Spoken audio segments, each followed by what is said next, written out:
Welcome to World Class Bullshitters, the epitome of pop culture. I'm your host, Jeff Hicks, and with me tonight is the one, the only, Dion Green. Baby, boys and girls, children of all ages, it is so great to be back in your living rooms, in your homes, in your heads, and to celebrate, I'm going to lick some goddamn ice cream and put it back on your shelf. Repugnant. And up next, American Ramrod, Kendo Slice. Just want to wish everybody in St. Louis a happy month anniversary. Are you still celebrating? Gloria! Are you still drunk? No. Just on Mellow Yellow and Freedom. America. So, boys, we're back. We had a little break. We had the 4th of July. It felt like a little summer vacation, but now the podcast is back in full force, full swing. We're about to have a hell of a show. We got a zillion topics to cover, especially since it's about the 1-year anniversary of a phrase we coined here on this channel, the LGBT1000. We're getting closer to Terminator Dark Fate.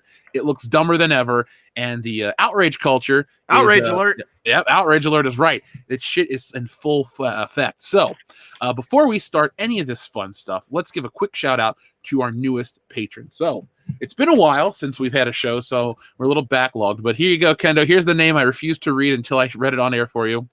New patron. Meet Tiny Tim's Tiny Minge. I love it so much. Yep. What the fuck? Tiny Minge, huh? Tiny Tim's Tiny Minge might be my favorite screen name ever. Yep. So new patrons, you're on the clock. You got to top that one.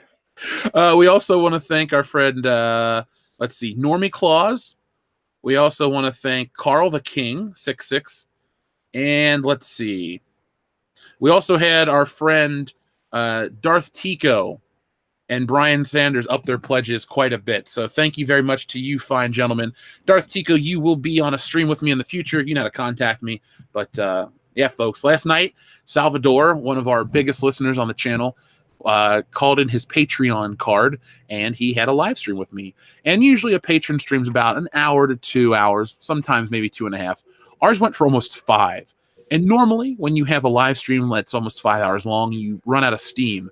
Not the case with Salvador. So, Salvador, if you're in the chat with your wrench, thank you very much. Hell of a show last night. Tons of views. A live stream that got like 11,000 views is really good for a channel of our size. So, folks, check it out. We talk about the new Star Wars Sith Trooper. We talk about life. We talk about geek culture, collecting, entertainment. It's like a bonus podcast, except it's 5 hours long, and it wouldn't have been possible without Salvador. So, thank you very much. Now, guys, let's start talking about what we've done since we've last met. So, Dion, Kendo, Yes. How was your 4th of July weeks? it was very good. Didn't do a whole lot. My Uncle Pepper came up. Yes. He was on a him getting laid excursion, so he did that and stopped by. We hung out, smoked cigars, drank, and then we ended up going to the father-in-law's sister-in-law to their lake house for some food, some fireworks, some bullshit. Diane and Devin came along. D2 got bit by something, so we thought it was a mosquito bite. We get home, his eye puffs up like he got smacked in the face. So of course I was worried that people are going to think that I beat my son. So that was an exciting week. Of him going back to preschool, but it was fun, man. I didn't do shit. I drank a lot. I smoked a lot. It was fantastic, man. I think I called Hillary's dad a punk or a pussy or something. I can't remember what, but I was drinking at the for time. Nintendo, so you should show some respect. Well, hey, I mean, damn Skippy. Kendo, what about you? I didn't do much of anything at all. Just kind of hung out, did some yard work, did some, get paid to go to work, and that was about it. Riveting. So folks out there that follow us on social media, I was hanging out with our friend Jesse Milestone of Mindless Entertainment. We were at the Summer Nationals thing. We had a 4th of July cookout, and we did a live stream, and everybody seemed to enjoy it so much. It's been the subject of many, many, many memes. So her and I have decided that we're going to start a show together. So, folks, this coming Wednesday, make sure you're subscribed to Mindless Entertainment. Make sure you're subscribed to here. You're listening. You should be. You will be. You'll love it. Her and I are going to do a weekly show where we alternate channels. So it'll be Wednesday, 6 p.m. Eastern Standard Time because, she's out in California. We're here in the Midwest, so time zones and all that shit. But her and I are going to do a show. We're working on the format, but it's going to be a lot of fun. So if you want to, make more memes out of it, Go ahead, make my day. I don't give a damn. But it was a lot of fun. And shout out to our friend Darth Vader's disembodied charred phallus. Dion, did you see the tweet? I did. I really did. That was so goddamn hilarious. That guy is awesome. He is the best. Kendo, if you haven't seen it, for the listeners out there that don't know what it's about, so I made a really burnt hot dog, and I got a picture of somebody biting into it, and we tagged Darth Vader's disembodied charred phallus. So day 99 on the shores of Mustafar, somebody picked you up and somebody ate you, buddy. Yeah, that's a shame. You hate to see that happen. Yeah, but he was tasty. So I was extra America this past 4th of July. I went full on Hulk Hogan. I played real American. I waved no flag because I didn't have one with me. But it was just, I love 4th of July. You drink, you hang out, you watch Will Smith save the world from aliens. What more can you want out of a holiday? Getting laid, but, some of us pulled that off. Some of us didn't, but that's all right. Yeah. Well, God bless America. Now, what are your thoughts quickly on Independence Day 2 Resurgence? Why, God, why? Make it stop. Please stop. Why? Oh, God, no. Oh, God. Okay, fair enough. Kendo? I haven't watched it, so I have no thoughts on it whatsoever. Yeah, I haven't either. You don't make a Will Smith movie without a Will Smith and then, expect me to watch it. It's just not going to happen. Mm-hmm. Mm-hmm. As so many franchises have recently discovered. Yeah, Men in Black, thank you for your service. Yep. Mm-hmm. So, Rip. Are we gonna? Oh, Rip. Speaking of, Rip Torn passed away. Did you guys see that? That made me very sad. I'm sure him and M can work a lot of cases in the afterlife. Yeah, R.I.P. Patches O'Houlihan. Wasn't M Michael Jackson? Yep. Okay. He wanted to be Agent M. I can be Agent M. I'm surprised Michael Jackson wasn't in more movies. Well, I mean, I don't. I guess I'm not surprised seeing how busy he was and how rich he was. He probably was just like.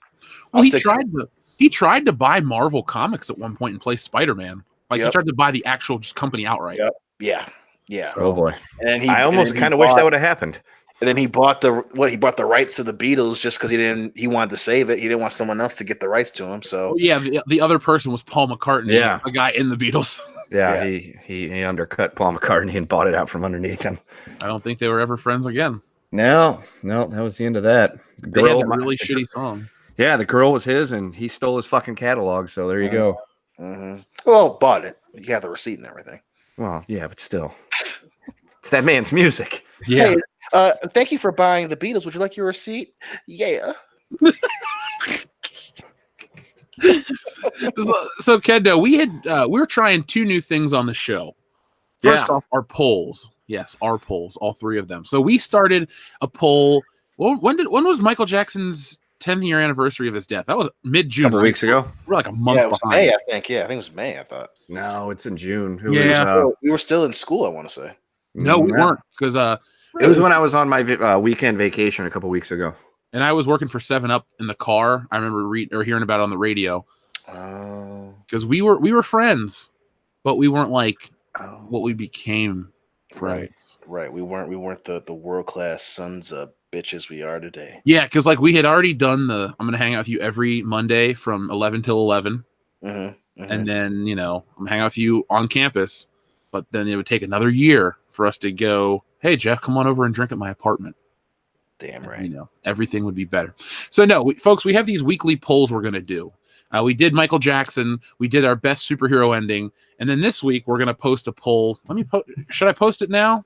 Yes. Yeah. I'll post it now. So over on Twitter, our new poll is going to be, is Spider-Man 3 the worst Spider-Man film? No. Yeah. So, Kendo, tell us why we're making this poll. It was actually your idea.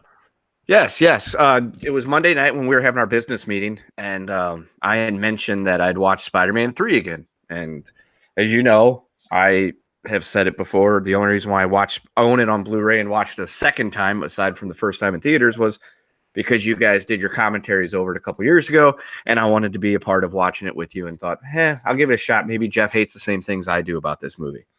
Well, since that happened a few years ago, I have come along to watching Amazing Spider-Man's 1 and 2 and Iron Man 4 Homecoming.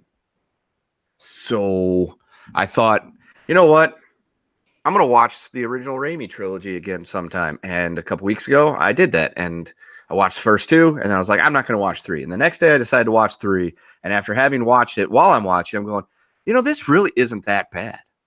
Yeah, there's some stuff about the movie I don't like and some things I will vehemently disagree with and I hate about it, like Topher Grace. Fuck him. But it's really, I guess, maybe looking at it through the amazing and, the new MCU Spider-Man goggles, Spider-Man 3 looks pretty damn good, even if it is not that great. Yep. The movie is half good, 50%. Yeah. Spider-Man 3 is like one of those films where I play my favorite game, Where Does It Shit the Bed? And Spider-Man 3 shits the bed right around when he kills the Sandman. No, a little before. That's a great part. It's when he's symbiote Peter. That's when you're like, God damn it. When he does the thing is, after he kills the Sandman, he does the emo hair. Right. That's what I was getting ready to say. Like, the fight's great. What does it mean to you? Everything. And he beats the shit out of the Sandman in the sewer. Then he goes, good riddance. That's fucking evil Spider-Man at his greatest. But then it's when he gets home and puts the hair, and it's just like he becomes fucking emo Peter. And that's when it's like, God, what the fuck happened? Well, for as much of a spider purist as I am, I actually enjoy the Spider-Man 3 black costume quite a bit. I just like it. No, I agree. Very nice. Yeah, Very I nice. agree. It's very good. I thought it was definitely a better choice to go with the silver, not the white. I did like that. And then but the movie picks back up when he gets rid of the symbiote and he has to go save MJ. So it's he becomes emo Spider-Man shit, and then he fights Harry. That fight scene's awesome, and then he goes back to being emo Spider-Man, and then he gets rid of the symbiote after he pimp slaps Mary Jane. I shouldn't like that part, but it's funny. I do. But then I was getting sick of MJ at that point. And then when he gets rid of the symbiote, he has to go save her, then it gets good again. And you're like, okay. That might be, I know it's a very small scene, but I think my favorite part of maybe the whole Raimi trilogy is when he pulls out the red suit and the Spider-Man suit, or the Spider-Man theme starts to play, and it like shows him pull it out and look at it, and he kind of has that moment like, this is the right thing to do. Yeah. All right, back. And then, see, my biggest problem with Spider-Man 3 is how sad it is. Not the fact of the movie's performance or the actual film, but this is what we ended the legacy on. Yeah. Greed and stupidity ended that series. He never got a finale. Spider-Man 4 could have been awesome. If we would have had a Spider-Man 4, he could have shown up in the Avengers. We would have had a much different MC landscape. I know some people say, well, I love Tom Holland. He's the best. He's better than he used to be after I watched Far From Home, but he's still not my favorite Spider-Man. And I do want an adult, not a little boy, who has no issues. Like, fundamentally, at the core, this is not Spider-Man. Right. And people need to realize that. And that's a whole other issue I have with Spider-Man. But yeah, 3 is not as bad as the Amazing Spider-Man movies. They are by far the worst too. And I know right now it's kind of the cool thing, and I say cool thing relatively speaking in terms of people writing shitty articles. Like we've got this cover.com and comicbooks.com and shit. They keep writing and shitting on the Raimi trilogy and Topher Grace for some dumbass reason. But you just got to deal with it. Tobey Maguire is the best Spider-Man still. I get that you like Tom Holland. I get that everyone right now, Wonder Bread is in. I understand that, but he's not. Do not watch Homecoming and tell me that he's Peter Parker. That he's a regular ass kid. They wanted him to be like every fucking kid. That was how they wrote that character. So he's not Peter Parker. Far From Home. It wasn't bad. I liked it. Don't get me wrong. I liked it. Yeah, I was going to say, on a scale of 1 to 10, give us a quick short review. It's a 6.5. The movie is definitely not as good as people make it out to be. I don't mean that because I'm jaded or anything. Because when you take out Jake Gyllenhaal and when you take out Sam Jackson, what you have left is a story that we've seen before, and 2, he's the exact same Spider-Man that he was in Homecoming. He, of all the MC movies, especially after the snap and the blip, he's the least changed character. It's the same goddamn movie as Homecoming, except hey, we're in France and Prague in Europe now. That's the only difference. That's why the movie's not that good. And again, we've seen this movie before. We've seen it before. And then you can't get pissed about Ray and then watch Far From Home and be okay with it, especially seeing as how he doesn't do anything. He slips in, he gets bamboozled, and then he literally gets Tony's plane and makes the suit. He doesn't make his own suit. He's pissed because he wants to make out with this one girl who's again unlikable. And then once again, the thing that everyone complained about the Amazing Spider-Man movies, he fucking keeps telling people who he is. Yeah. So listen, you cannot, and I say it all the time, to wrap this all up, if you believe something, you believe it all the time. If you're going to use the things that happened in Star Wars that are happening in Star Wars as reasons as to why that movie is bad, and then you watch Far From Home, you have to apply that same judgment system to that movie, and it goes through the same fucking problem. He's the same character, he doesn't do anything, and he's given a Spider-Man suit. Yeah, he plays with the holograms, but he's given a Spider-Man suit.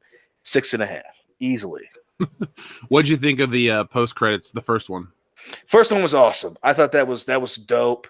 Even though I'm sure Zendaya is a nice person in real life. Maybe not. But I just hate everything she does. But luckily, that what was going on in the fucking end sequence was so fucking cool. And then it did end cool. I do like that they like to try to end these movies with a what the fuck. So hopefully they keep that going. But I loved the ending. That end sequence was really, really fun. You know, the way who they turned J. Jonah Jameson into. Oh my god, dude! I actually thought that was a brilliant choice. Some people would say, they threw us a bone, man. They threw us a fucking bone. It was great. That alone has sold me on Spider-Man 3 or whatever the fuck it's called. Far away from home, away from homeward bound. I don't know. They got to put home in there. I get it. This is the worst Spider-Man. Like Spider-Man 1, 2, 3, basic titles. The Amazing Spider-Man 1 and 2, cool. Spider-Man Homecoming, Far From Home, It's like, what's the worst title you can think of, folks? Let us know for a Spider-Man movie. We already have Spider-Man Far Away From Home fries. We've got Homeward Bound, so you can't use Homeward Bound. Give us your next Spider-Man sequel title. Also, if you guys could answer a question for me, what the hell is a Zendaya? I still have not figured that out yet. It's a shitty afterbirth from Disney. Gotcha. Ooh. That was harsh. That was like her, dude. That is really harsh. I cannot stand her. Hey, what's your character trait? Oh, I'm unlikable. That's her entire character. It's how she's unlikable. And then they have her say that I push people. I'm like, oh, holy shit, we didn't figure that out. Yeah, living your gimmick. Yeah, we get you. Yeah. Oh, Spider-Man Home Alone. So, do we want to tell the listeners what we're going to try to start doing on our show for some fun? Yeah, I think so. Our new game. Absolutely. So, folks, we want to do something. Once Nick gets back, we're going to do a little thing called Super Chat Improv, where you guys can send us a message, and we'll spend, say, he sent it a $2 super chat that says Nick, Dion, and Kendo are at a deli counter and Jeff's whatever, and you basically make up a scenario and we play it out for the 2 minutes. It's something that's going to be a lot of fun. We want to do our skit show, and I think this is a good precursor. So if that sounds fun, join us next week when Nick is back. We'll explain it more. But Super Chat Roulette, it's not Super Chat Roulette. That sounds dangerous. I kind of like that. Sounds very dangerous and bad. Yeah. No. Well, it could be a drinking game. Well, we do have the drinking game. I don't know if I've played with you guys. It's called Tall Boy Roulette. What's that? So somebody goes and buys a bunch of tall boys. Now, naturally, you got to get a bunch of different ones. So say it's the four of us. I will go get 4 tall boys. We're talking, you get a Budweiser, a Coors Light, a Steel Reserve, and, one of those shitty, like, 4 Locos or something like that. And then you put them in a bag, and then, it's a paper bag. Somebody, reach in, pull one out, reach one, and whatever one you pull, you have to drink it, or else you're on the hook for like the next however many dollars worth of beer that gets bought that night. So that's Tall Boy Roulette. You don't know what's going to happen. You just got to reach in and pull, and you might win, you might lose. Hey, I don't care if we get stuck with 4 Loco. Can we just get the peach flavored one? I'll keep that in mind. Yes, Brother Loki. Yes, dude, 4 Loki. One of our best drinking games ever. So we'll make sure we play multiple rounds of Tall Boy Roulette at Horror Hound. Hopefully it's at Horror Hound, but the next time we do a live show, we gotta do the 4 Loki game. 4 Lokis, and you can only speak like an Asgardian, and every time you fuck up, you gotta drink. We gotta get blonde wigs like Thor. Yeah. Saturday at Horror Hound, folks. Yeah, come play 4 Loki with us. Dion, so on the Good Morning Pop Culture, people have requested that you play the Little Mermaid since we now have a black Little Mermaid? I have not been keeping up with Good Morning Pop Culture, and I keep getting mad at myself because I keep getting busy. But now I wish I did. I'm glad I did because that's, of course, our fans were like, "Yeah, Dion should play her. Dion should play her." So and that maybe makes me so goddamn happy. Maybe on After Hours, you'll sing "Kiss the Girl" or something. How's that? Ooh, I'll do my own artist rendition. Yeah, we'll save that for copyright reasons, folks. But After Hours, you can join us over there, and we're going to have a lot of fun. So we're all caught up. Housekeeping's out of the way. The movie Midsummer looks like shit. Let's start talking about tonight's topic. So speaking of shit, the new Terminator film. Raise your hands in the chat with a 1 or a flex emoji if you're genuinely excited for Terminator Dark Fate. Did you see the trailer? And did you say to yourself, oh boy, that is the future of entertainment. I cannot wait to consume Linda Hamilton, one lady, and the dude that looks like a chick or the chick that looks like a dude. Are you out there? Are you excited? No, you're not. So last year, we saw the first glimpse of this, what we call the LGBT1000. It's been a very popular episode, one of our most popular podcast episodes ever. People still talk about it to this day. On Twitter, we got tagged. Somebody used the phrase the LGBT1000 credited us, but somebody else also said the Herminator, and I had that's a spicy meatball. I like that one. That's a good one. So it's funny, like John Connor fought the robots, for freedom from Skynet. Now the new battle is going to be the battle between us and the Hollywood culture war because the Terminator Dark Fate director drops the F-bomb about sexist trolls. Have you guys heard this story? Yeah. So I'm going to give a quick summary for the listeners out there because not everyone knows and less care about this film. But here we go. So let's see. Just like how Kyle Reese came from the past to protect Sarah Connor in the Terminator, Danny Ramos will be aided by a visitor from the future in the Terminator Dark Fate, Mackenzie Davis's Grace, who is a human-machine hybrid. That doesn't sound new. Dark Fate director Tim Miller is confident that many folks will respond positively to Grace, but he wasn't afraid to drop a few F-bombs directed at the people who dislike her for purely sexist reasons. Oh god, this is going to be a fun build-up. Yay! If you think you're at all enlightened, she'll play like gangbusters. If you're a closet misogynist, she'll scare the fuck out of you because she's tough and strong, but very feminine. We did not trade certain gender traits for others. She's just very strong, and that frightens some dudes. You can see online the response to some of the early shit that's out there. Trolls on the internet, I don't give a fuck. Wow, what a tough guy. I know, what a confident man. You were fucking fired from Deadpool, so now you go and you do this bullshit. Listen, and just to be very clear, just so we get this out front, we have zero problem with anyone in the LGBTQ community, right? Mm-hmm. Because you do you love who you love, be who you want to be. We have no problem with that. Our issue and the reason why the LGBTQ 1000 and now the Herminator is so funny is because it is mocking clearly Hollywood's method and their clear intention to sell this to you. And I say sell this, I mean, they think, oh, this is the new thing. This is going to make them come and see the movie. They don't give a shit about the LGBT community. They may, change their logo on Twitter. They ain't going out to no marches. They're not going to send any besides directors who they can fire whenever they want. No executives are going to go out marching. They're not going to vocally drop money to any specific causes that affect that community. They want to do this so you come and see the fucking movie. Okay. And that's why that's funny. That's why we use it, because it's mocking their clear intentions to fucking hustle you out of money. Period. I'd say to guilt you out of money in this climate. Oh, it's a hustle. I wouldn't say guilt. It's a hustle. I mean, the methods change, but listen, my parents were old motherfuckers. They were old people, especially working in security. You see people, especially working in places like bus stations in downtown cities and shit. You see this, a hustle is a fucking hustle. It doesn't matter where it's from. What doesn't matter if the person's wearing a fucking shitty t-shirt or a suit and tie. This guilting is part of it, I think, but this is a hustle. They think that it's gonna get women and people in this community who everyone sees as this magical untapped market to come and spend money to see this movie. This is a hustle, nothing more, nothing less. I did like how Twitter did kind of call out a lot of these companies when Pride Month ended, and they all quickly on July 1st changed their shit back to the normal logos. But this is a hustle. It's, guilting is definitely part of it, but this is hustlers trying to con you into doing something by telling you what they want to hear. That's a clear con man move. It's one of the oldest con man moves in the book, and I can't wait for this shit to fucking bomb in theaters. It's going to be hilarious. Kendo?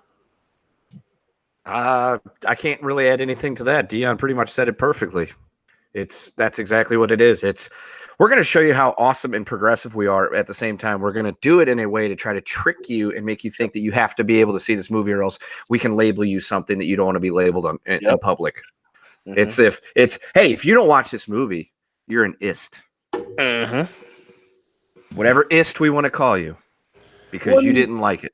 See, for me, I'm in the category of like Terminator fans that you can't guilt into seeing anything because the story ended at part 2.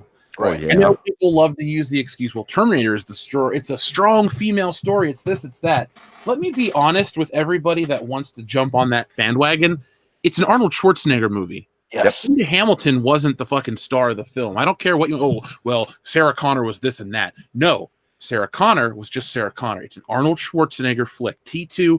The marketing campaign is just him. Remember the first trailers where it's literally the assembly line and it becomes him and he looks over and his eye glows and it just says Schwarzenegger? Mm-hmm. Linda Hamilton is not an A-list star. She never was. Nope. She was in Terminator 1 and 2 and that Beauty and the Beast show and Children of the Corn. And she's a fine actress. But even she will tell you she wasn't the star of Terminator. Arnold Schwarzenegger was.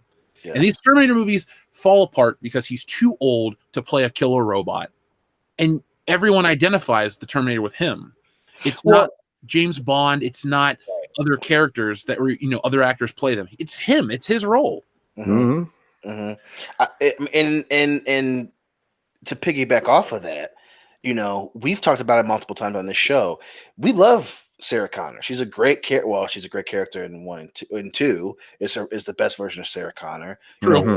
One, she's kind of annoying, but in terms of the story, in terms of her character, she's a good character. She's a great part of a great film, right? Because you need other pieces of a film to be great in order for it to be an all-time classic, like what T2 and like what T1 is. At the same time, it became very clear that starting with Terminator 3, they were trying to do more than just have a cool action flick starring the robot Arnold Schwarzenegger. They wanted to bring in, John Connor's wife and Nick Stahl and have it be a vehicle where you talk about, time travel and destiny. And Christina Loken's going to be a Terminator. Get it, guys?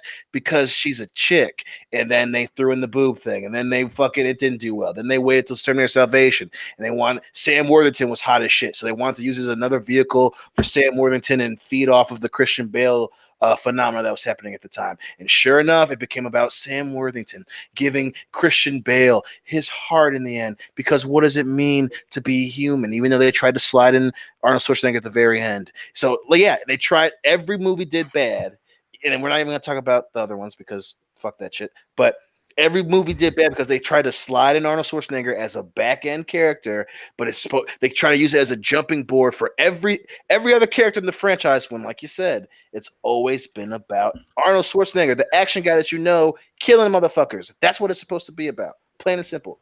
Yeah, all the memorable scenes of Terminator aren't Sarah Connor running around doing shit. It's I'll be back. Cool parties from fucking Mr. Freeze. Right. When he gives thumbs up at the end, I now know why you cry, even though it's something I can never do. All the great lines, all the great Hasta la vista, baby. Yeah, all that shit. The only the T1000 is a cool character. Yeah. But still, his greatest moment is from Wayne's World. That's true. Have you seen this boy? Yes. God, I love Wayne's World so fucking much. It's such a great movie. But then again, that's a great point, right? Because that's a separate movie that referenced a fucking huge piece of pop culture, Terminator 2. You're never going to get that with the other Terminator movies. No. And I remember the trailers for Salvation. They did their damnedest to not make it about Arnold Schwarzenegger anymore, where the first trailer is the helicopter coming down on the T-600's head, and then someone shoots it and gets off the helicopter, and it's Christian Bale, and you're like, okay. And they kept showing Sam Worthington, even though they never fucking said what he was supposed to do, but everyone knew that he was supposed to be some type of Terminator, right? And they kept trying to make it about the two of them, and they kept showing the clip of him being like, you tried to come after my mother, you'll never kill me. And then the movie came out, and it was a fucking mess when they tried to make it about anything else besides fucking Arnold Schwarzenegger as a robot. I wish there was an alternate reality where James Cameron put the ending in, the alternate ending from T2, where it's like Terminator, or Judgment Day came and went and nothing ever happened. The future's secure. And then John became a senator. And Michael Jackson turned 50 or whatever she said. It's like, thanks, Linda. Thanks.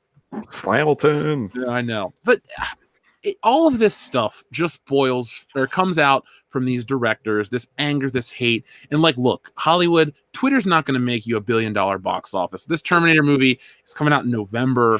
I don't think there are any more superhero movies, right? This year we're done. There's just Joker. Yeah, that's it as far as I know. Yeah, I feel like we blew our load really early this year with superhero. Yeah, I had such a huge, fantastic load with Endgame, so I'm okay with that. Yeah, it was great. But I feel like it's over now. It's the refractory period. Oh, yeah. What's next year? Bad Boys for Life, but I meant super just comic book wise. I feel like it feels like it's over. No, there's some DC movie. Wonder Woman is in February, and then there's one more. What am I missing? I'm looking forward to Wonder Woman 20 whatever. Yeah, it's Wonder Woman. It's maybe 84. Yeah, 1984. And there's one other one I can't remember, but it's later in the year. But yeah, I know for sure it's Wonder Woman. But I just Suicide Squad 2. That you mean Birds of Prey or whatever it's called? Oh, maybe that's that's I don't know. There's really nothing to look forward to, is there? I mean, in terms of comic book movies, because there's nothing coming out that's worth it other than Wonder Woman. Yeah, I mean I'm watching James Bond 25 next year. That's it. Yeah. Oh, I'm watching. There's still other good movies coming out. But I just meant guaranteed right now. Yeah. Well, that's weird because James Bond 25 is going to be in what, April next year? Yeah, it kept getting pushed back. It was supposed to be, I think it was supposed to come out this year, and then it was like February on Valentine's Day, and then it got pushed back to April because there's no big Marvel movie. So right. You know, maybe that's good. I feel like with the news about Lion King, which we'll cover in a video tomorrow, folks, don't worry. Yeah, don't worry. We'll talk. I already wrote the video. It's recorded. I'm so ready to put it out there. Put it like this. I had so much fun making it that I was reading part of the script and I laughed, and I left the laugh in because the situation just is that funny. Mm-hmm. Yeah. Hakuna Maflapa. Hakuna Maflapa. God, I wish I would have put that in there. We'll just re-edit it and just put that there at the end. Just have me, just a cartoon image of me going, Hakuna Maflapa. What a wonderful phrase, Kendo. Making a movie based on shit that ain't got nothing to do with the movie. Don't you love when that happens? Yeah. Or making a movie that doesn't need to be remade because the old one was perfect. Yeah. It's like I would have loved to have been in the meeting that day when they were pitching ideas. Okay, so here's what we're gonna do. We're gonna take the Lion King, and we're gonna make it live action. Wait a second. What do you mean live action? Like, well, we're gonna have the lion, like it's gonna be the actual animals and stuff. Right. So you're wanting us to have the real lions and gazelles and all that stuff, and you think that's going to work out. How are we going to do that? Well, all right, so it's going to be computer-generated stuff, so it's not live action. No, but we'll call it live action because people are too fucking stupid to understand that's not live action. I just love the beginning of that. We're doing live action. We're remaking what do you mean live action? Yeah. Well, that's what it is. They're like, it's live action. No, it's not. That is not an actual lion. We come to find out through like the Disney email leaks that they tried to film it, but the lions like ate the crew. So they're like, fuck, we'll just CGI it all in. Yeah, some like utopian-minded idiot at Disney was like, we can put all the animals together and it's going to be great. They're going to get along just fine. And like 5 minutes later, the entire pride of lions has destroyed everything on set. It's just like mauled the shit out of everybody working there, killed a bunch of gazelles, ate a zebra. Be awesome. It'd be funny if like the leak email was just a clip of that old video of the monkey on the bike getting attacked by that tiger and murdered. Like, this is what happened on our movie, and it's just a clip of the fucking monkey getting jumped by the tiger, killed, and be like, "Yeah, so we did it CGI." Oh, okay, that makes sense now. Yeah, they have a baboon like walk into the ring. All right. So Rafiki's gonna go pick up little Simba there, and as soon as he does, like all the lions just tear him apart because he's attacking the cub. Be like, all right, so that's not gonna work. Did we get that on film? Can we cut it? Can we edit out the mauling? Nope. We lost it. We'll have to fix it in post. Oh, this is a dark way to start a podcast. They go rolling in. They're like, all right, so here's our live action in quotation Lion King. And it's like 2.5 hours of like essentially a National Geographic, lions thing. Just lions just massacring the shit out of stuff. And they're like, we can't show this. Yeah. Randomly put it in there. I'd watch that Lion King. I would too. Just some young male lion with like one of those scruffy ass half mans with blood all on his face. Just shows him tearing up some fucking hyena, and then he looks at the camera.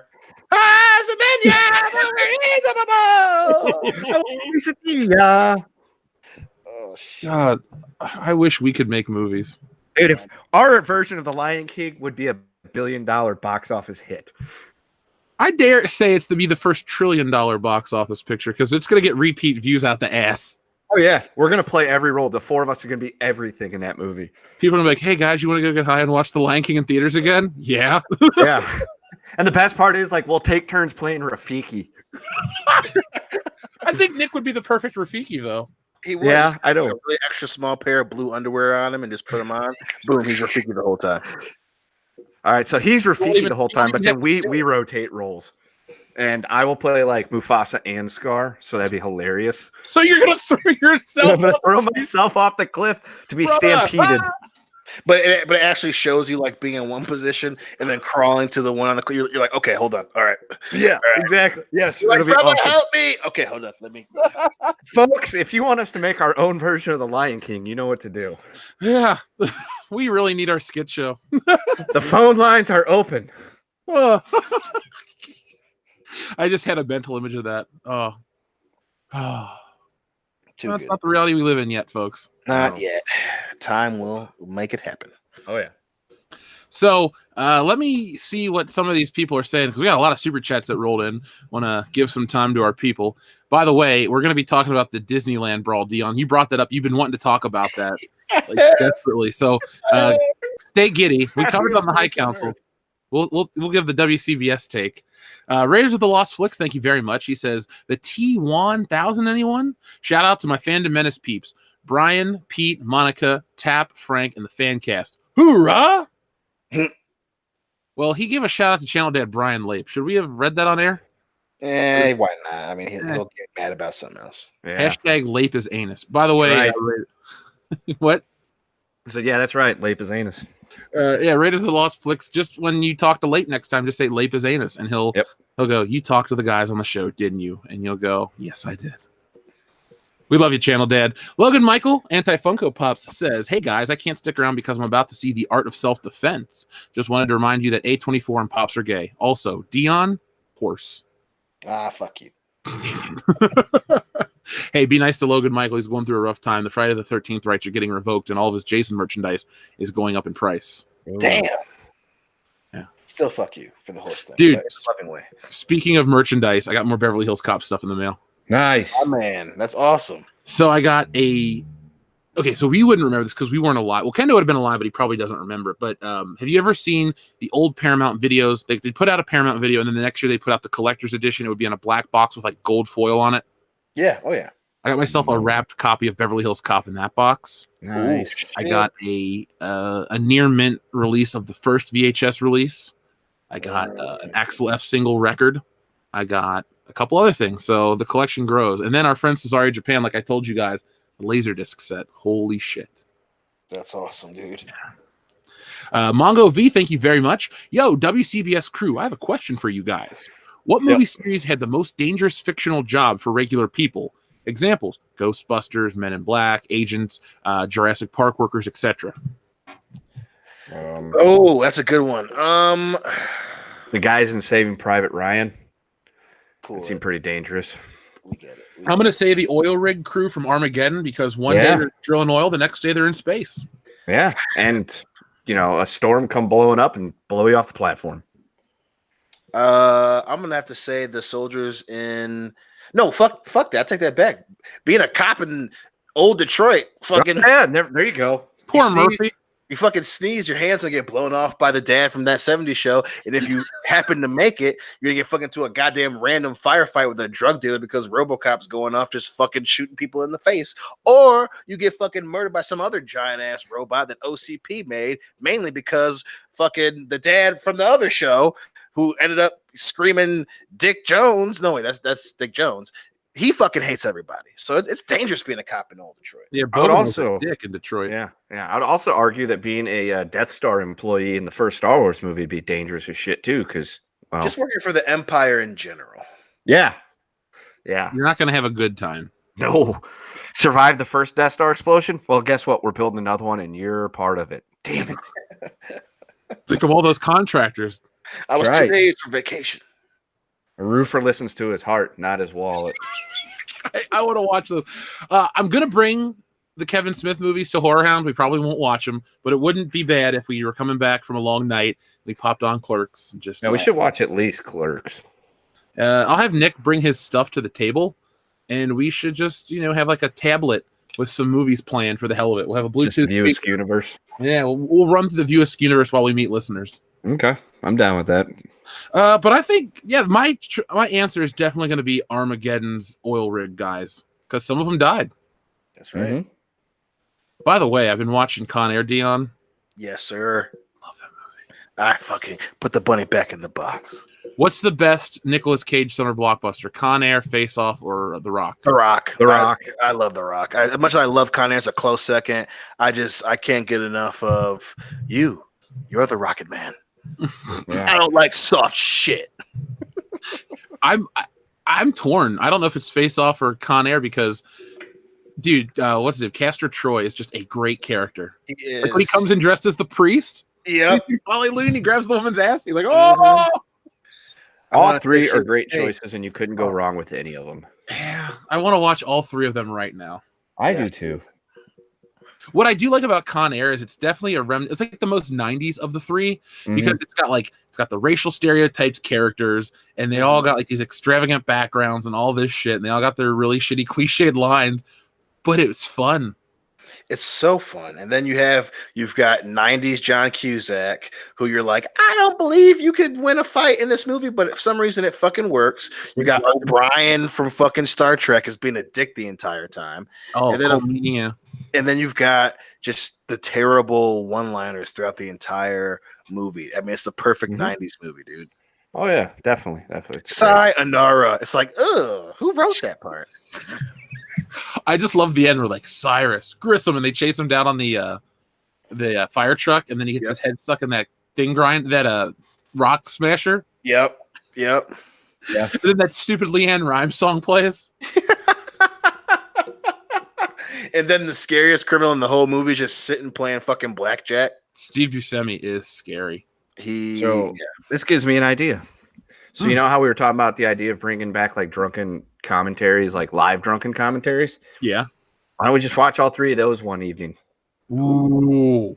Don't threaten me with a good time, sir. Yeah, I mean, is there any day coming up that's like a synonymous with Nicolas Cage, like Well, let me look and birthday see. or maybe Just type in Nicolas Cage and see what a pops day up. that one of those movies came out soon, and we can have a Nicolas Cage day where we just spend 6 hours getting drunk on live stream, talking to the people and watching great Nicolas Cage action flicks from the 90s. Look up the day that he lost his case to the IRS. That'd be a good day. Oh, wait, Nicolas Cage got married this year. That's it. There's a reason to celebrate. Yeah, the Nicolas Cage anniversary party. Yeah, he walked up to this bride and was like, "Ooh, you good looking, you hot." I really want you guys to watch a movie called Deadfall with me. It's you know what we'll do on After Hours?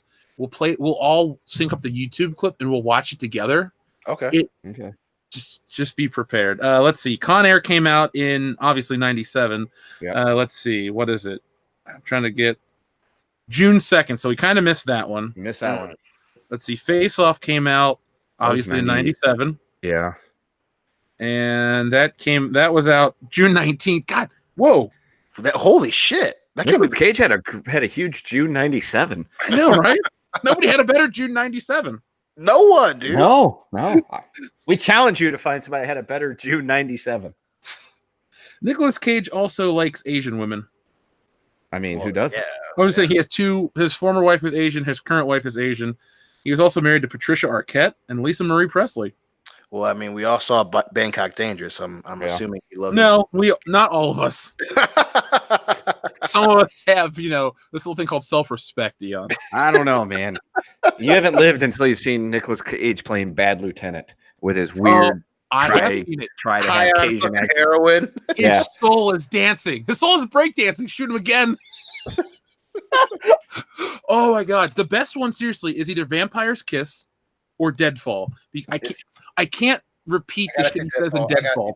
I gotta see Deadfall's Kiss first, or Deadfall's Kiss, Deadfall before I vote on that. Because you know how much I love Vampire's Kiss. I'm a vampire. But dude, Deadfall has Michael Biehn in it.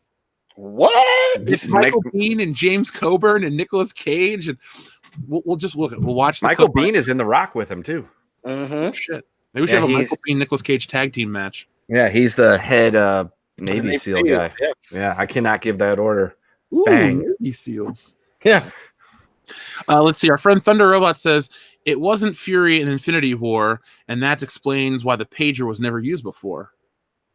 In terms of the Captain Marvel, there was a lot of Captain Marvel crossover in Spider-Man Far From Home. Dion, did you notice that?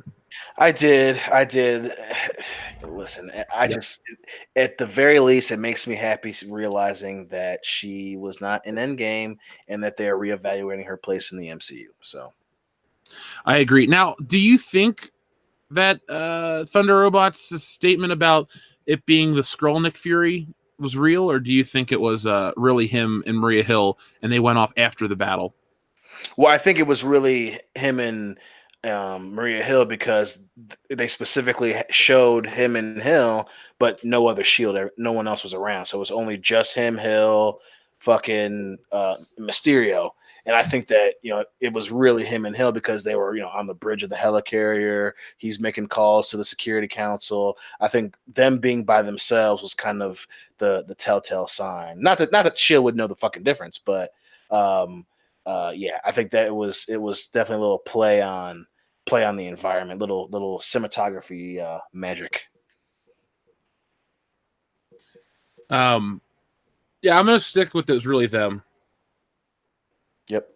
Yep. Let's see. Salvador, thank you very much. He says Hollywood takes your favorite characters. What should we make them do next? Inept directors / writers. Ass to ass. Did you love our ass to ass song we listened to at Horror Hound? It was very, very funny. I loved it.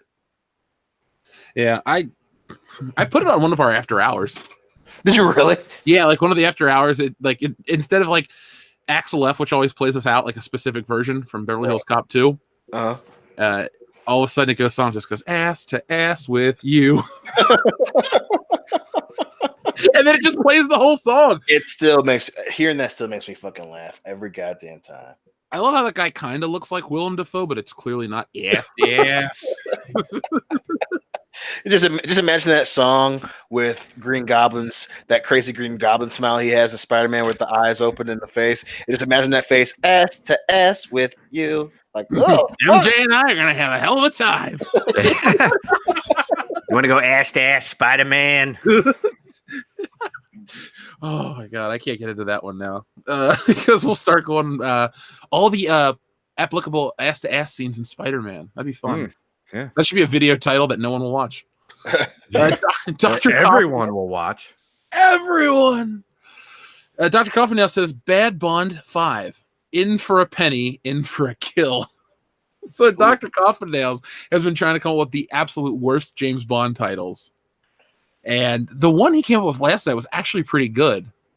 But Dr. Coffindales, I love these. These should be like really poorly written James Bond books from like 1984. Would you read it, Dion? In for a penny, in for a kill? Oh, fuck yeah. Absolutely. Easily. Enclave Soldier, thank you very much. All these woke movies coming out are giving me a lot of extra spending money. Well, yeah. Well, I think he made a good decision because he sent us a $5 super chat. So thank you, Enclave Soldier. Yes, don't buy a ticket to go see the new Terminator. Give us a super chat. Oh, well, don't worry. One of our we got a very big one from a listener who said that, and we'll get to it in a moment. Oh, beautiful. Geek Talk Society says, "Is that a different display picture of Dion?" Yeah, he changed a couple weeks ago. Yep. By the gods, him in his most powerful form. Tell him where that photo comes from. See, that was when we were taking a gorgeous team photo with the cast of Super Troopers. Yeah. Is that on our? Do we have that on our Facebook anywhere? I don't think so, because Nick got us the pictures because there's two of them. He's all like, I'm gonna make copies of this. We're gonna have them up on all of our social medias, and it didn't happen. Yeah, I was getting ready to look. Let me see if he tagged me in it. If not, I have our picture from New Orleans, but who cares about that? Well, it's hard to scan photos and everything when you got a turkey leg in each hand. And mayonnaise just dripping out. That's right, wearing your little coconut hat. Did you see that comment when I posted the update for the comic book? No. Somebody said Nick's got mayonnaise and turkey legs or something in the back. It made me so proud. Yeah, it's something really stupid and throwaway that we ripped off, or I ripped off of WWE and one of their worst promos of all time recently, and it worked out. It's great. Okay, I can't find it. All I'm finding are old photos of like Wolverine action figures. Oh, here's a very appropriate picture though for right now. Should I share it? Absolutely. Sure. All right, it goes with our upcoming drunk stream. I think you'll get a good laugh out of this. And for some reason, at one point in time, this was my personal Facebook profile picture. Boom. I forgot about that one. Yeah. God damn it.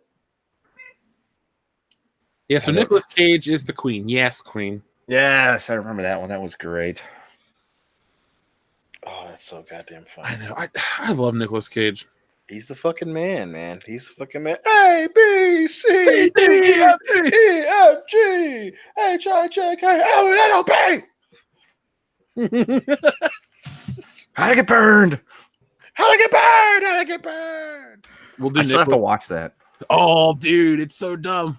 What do you got there? A shark or something? It is really, really bad, but it's so goddamn hilarious. Did you watch the Parents one? It's fairly new. No, I didn't. I watched it with my mom last year, and she's like, "What is this?" I'm like, "It's Nicolas Cage." She loves Nicolas Cage. We should just acquire the entire Nicolas Cage catalog at some point and make it official. Like, we have our own world-class bullshitter film archive, and have an entire section just dedicated to Nicolas Cage. The thing is, the bigger we get, I feel like he would get the joke, and if we had the right connections, we could get him involved. I mean, he's been in a lot of terrible movies. Yeah, so, and we actually genuinely like him. Yeah. Right. And some of them are bad, but they're good. And I think everyone gets the, hey, Pagan, what's up, man? Everyone gets, like, homeboy, he was just trying to pay some bills off. So you can't really shit on him too hard for, doing Bangkok Dangerous and fucking Bad Lieutenant and all that crazy shit, because he has some fucking shit he had to pay off. Oh, yeah. I love how the dude's essentially still like a rock star, because I was watching the old Superman footage of him in the costume and the mullet and shit. Mm-hmm. And then you see him today, like, he's still rocking the hairpiece with the big beard and shit. I'm like, all right, Nicolas Cage, you're cool. I think the greatest crossover we could do is you get Nicolas Cage with Batman, and then you get the Tommy Wiseau Joker. Oh, God. That movie sells itself instantly. It does, doesn't it? Tell me you wouldn't want to go opening night twice. Why are you so serious? Oh, hi, Batman. Oh, hi, Batman. You're my favorite superhero. Plus, like, I can't hate a dude that spent millions and millions of dollars on, what was it, Action Comics #1 or whatever that he bought famously. And he has a castle. Yeah, I can't hate that dude. Like, he fucking, and listen, Ghost Rider sucked dick, but he really wanted to be in a comic book movie. I can't fucking shit on him for that. I want to go on a bender with 1999 Nicolas Cage. Oh, like he had just done 8mm and Snake Eyes, so he had seen some shit working with Brian De Palma. Yeah, man, he might be the one famous person where I'd be like, I don't know about this one, man. He might be able to outdo us. Yeah, man. Like, we could outdrink all these other celebrities or all these other YouTubers or just do whatever. But with Nicolas Cage, I would fear for my life as well, because I feel like we end up on a boat out somewhere or some fucked up farm doing shit at like 3 a.m. Yeah. You're like, dude, how do we get here? I'm like, I don't know. Just some random boat in the Golden Triangle. We're like, wait a minute. Are we in fucking Asia? I know, dude. We were in fucking Miami. I thought 2 hours ago. What the fuck happened? Time is irrelevant. He just turns around and looks at us. Time is irrelevant. I have no bounds. Yeah. He's like, look at my face. Look at my face. Oh, okay, Nick, can we go home now, please? He Please? gives you those eyes from Face Off that look. Only percent. You know how there's those pictures you can hear? That's one of those pictures you can hear. Every time I hang out with Nic Cage, I just find all these pictures that I can fucking hear. Dude, we're fucked. Yeah, I know. We got it. I die a little bit, but it's worth it. Yeah, it just becomes like that scene in The Raid, but we're fighting Nic Cage, and he's just brutally, randomly fighting us. This is the greatest afternoon ever. I know, but he keeps hitting me in my face. His soul is breakdancing. Shoot him again. Crossbreed Azure says, greetings from New Orleans while it's still here. Is New Orleans in danger of leaving? No, they had another. They got a bunch of rain coming, so they said that they're going to at least get a foot of rain. Ooh. Yeah, so it's one of our favorite cities, so hopefully it makes it. Oh, yeah, my two favorite cities are really close to water. So New Orleans, Miami. Love you both. But I think I've had more fun in New Orleans than Miami. I think that's fair because the last WrestleMania trip was just fucking fun. Oh, God, yes, dude. It was win from the second I showed up, and you guys had already been going for a day. Yeah, because our trip down, Dion, was great. You were like, I worked all day. I'm like, I'll drive all night. Don't worry. And then we made it in there in the morning, and we didn't stop. It was awesome. Robbed at Fun Point, thank you very much for your generous super chat. Hefe and homies, wink to Kendo. Hail the Flair Fund. I'm going to shoot you guys a message on Patreon about this documentary. I love Now You Die. Has great talking points. Esquire Mag has a rep say, no mo. I'll check it out. I will watch anything you guys recommend over on Patreon. We will watch. Yeah. We have to watch Top Gun and we have to watch The Lost Boys as soon as possible. We're just waiting on Nick. And they're great films. Oh, yeah. So, Rob, at Fun Point, we watch your documentary, I Love You Now Die. If you want us to watch it as like a commentary thing or you want us to talk about it, we gladly will. We'll just have to acquire copies and make it happen. Because I feel like we're getting back in the swing of things, but it's like we never left. Right. Yeah. I almost wish we had time for more shows. That's all I can say. I know, man. Especially when we start making money for this motherfucker. I just want to, like, our skit ideas are great. Like, Kendo is Scar and Mufasa. Yes. Tell me that isn't total money. I just imagine you going, brother! And then you, like, climb up the wall real quick. And long live the king. And you lift your hands up and then you just, like, throw yourself off the fucking mountain. Yeah. It's funnier in my mind. Throw an obligatory no. We'll just actually dub over the Darth Vader clip. We'll get the pay the $8,000 to use that 3 seconds of Star Wars footage. That would be awesome. We accidentally screwed up, so I start falling off the cliff, but then suddenly I'm in like the Death Star 2 shaft for a second or so because we got a weird layover. You're like, fuck, we'll fix that. Don't even worry about it. Just leave it in. We'll fix it in post. We only do it live here. But thank you, Robbed at Fun Point. Michael Roth says, Men in Black 2 was like watching a documentary in class. You think TV would be great, but then you realize what you're getting talked at. Yeah, Men in Black 2 is the hardest film to watch from the Will Smith trilogy. It's a rough one, dude. It's a rough one. I'm kind of glad that we're on the same page. Like, it's always fun to debate movies, but it's always reassuring that sometimes there's something so dumb that even you and I are just like, yep, we agree 100%. Yeah, we can't escape that one, motherfucker. We can't escape that one.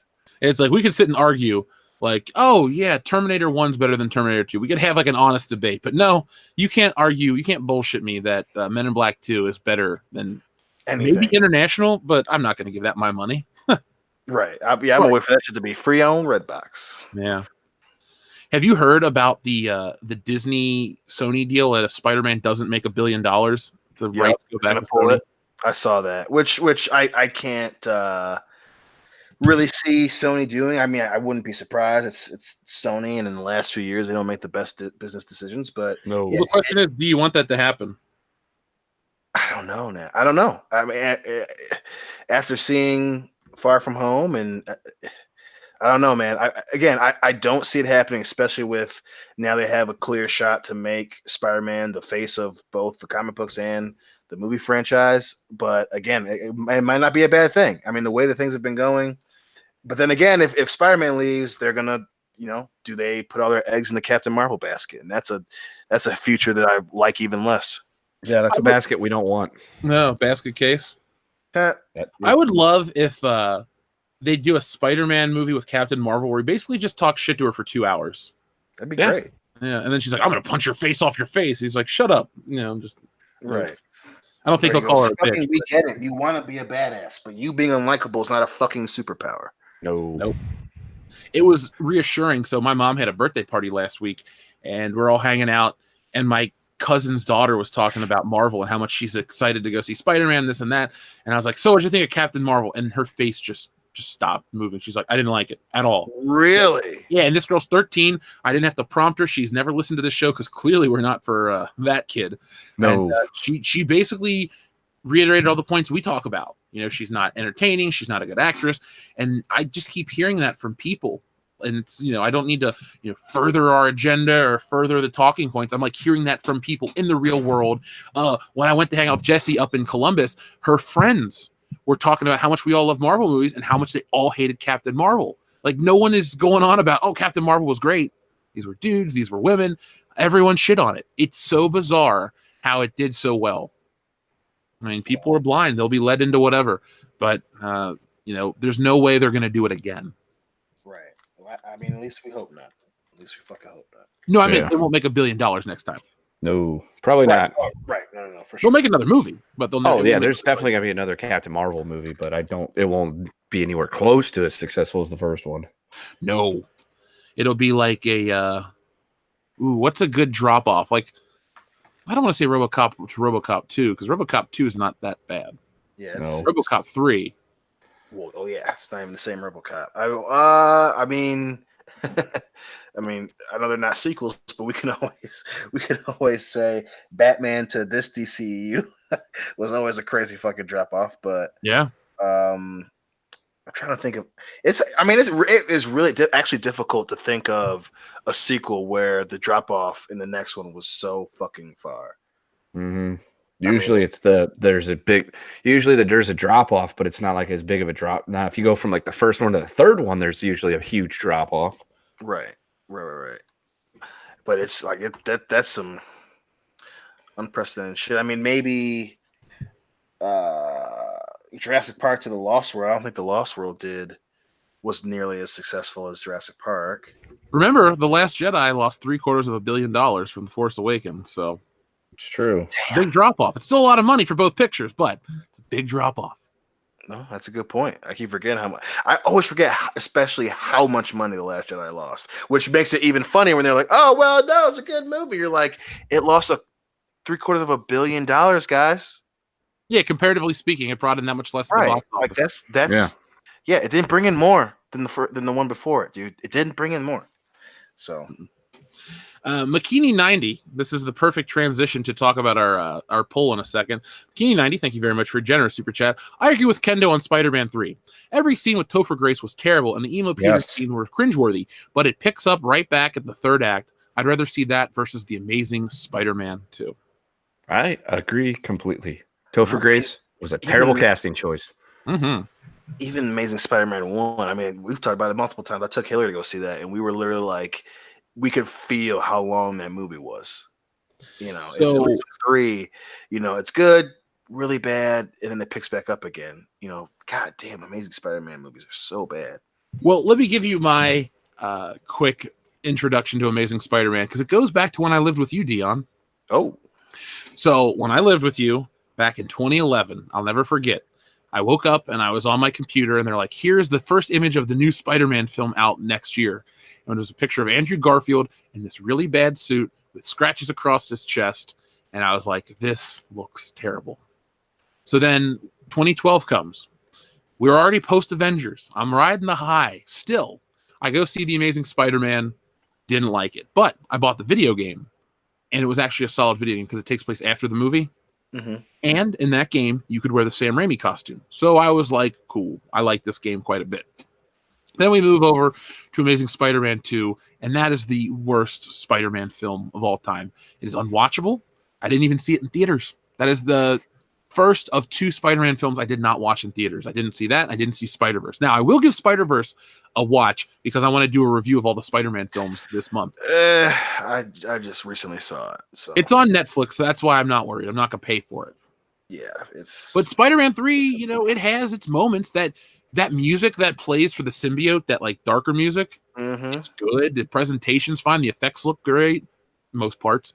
You know, I don't love it, but it's like a 6 out of 10. Now, according to our poll right now, folks, for those listening and watching, I'll just read it to you instead of pulling up all the windows.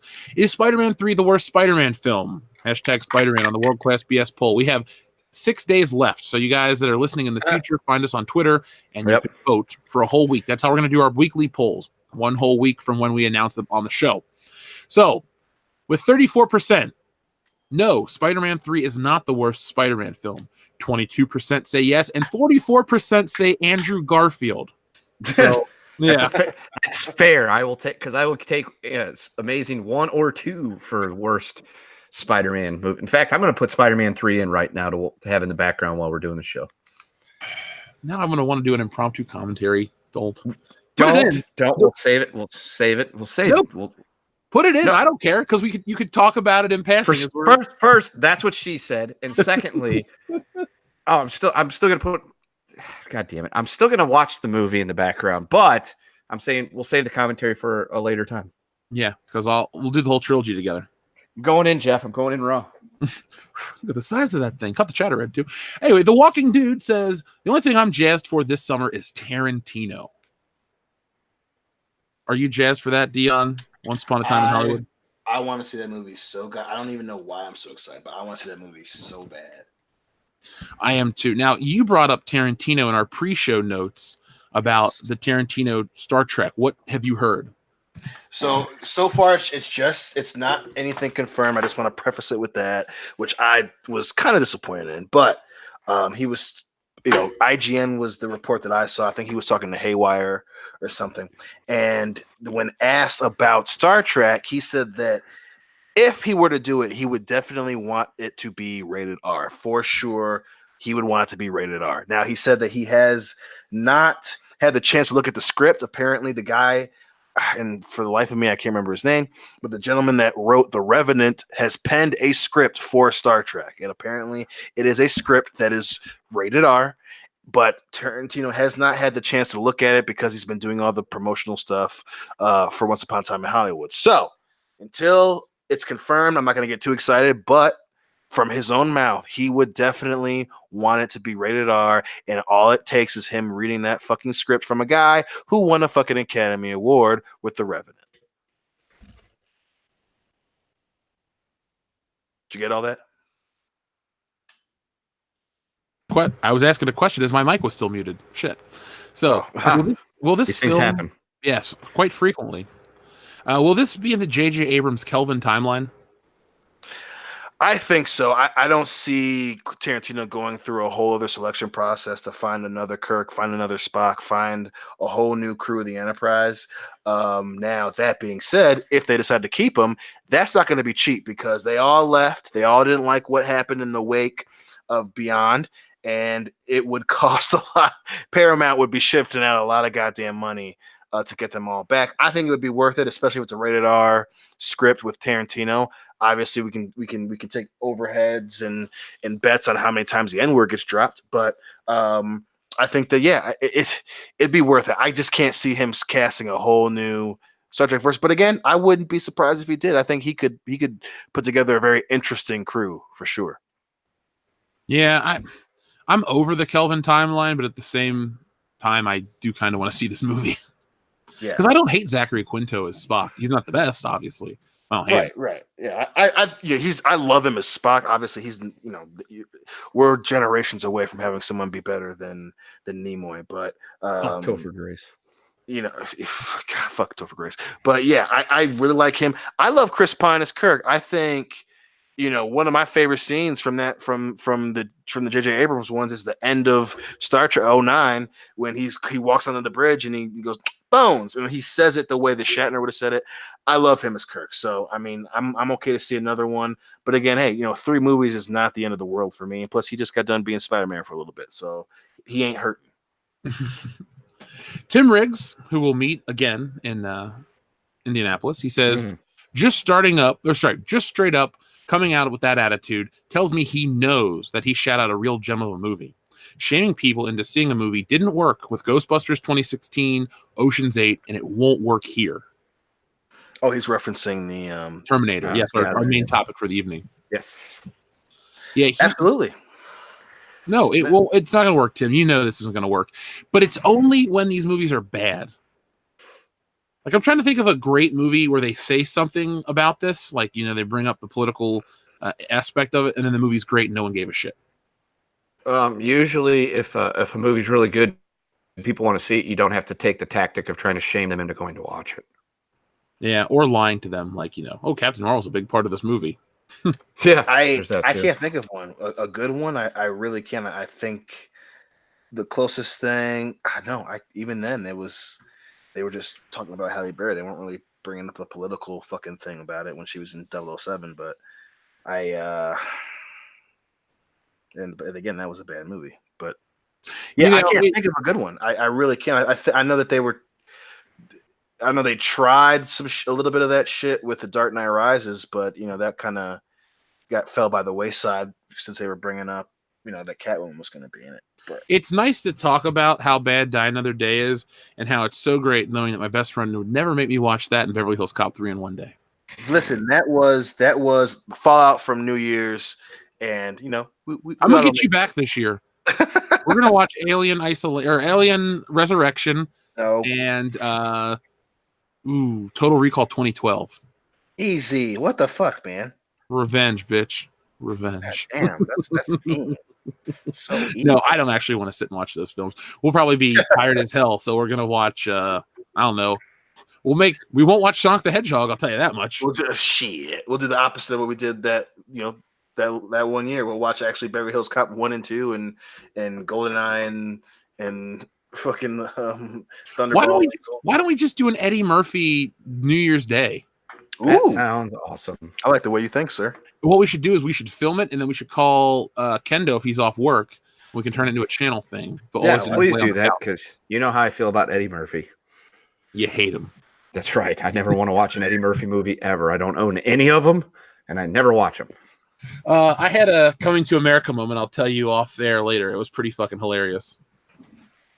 The Walking Dude, we read his. Thank you very much. Again, The Evangelist says, Louis Duval got an impromptu stream. Have $2. Well, thank you very much. Do you guys know who Louis Duval is? Or Louis Duval?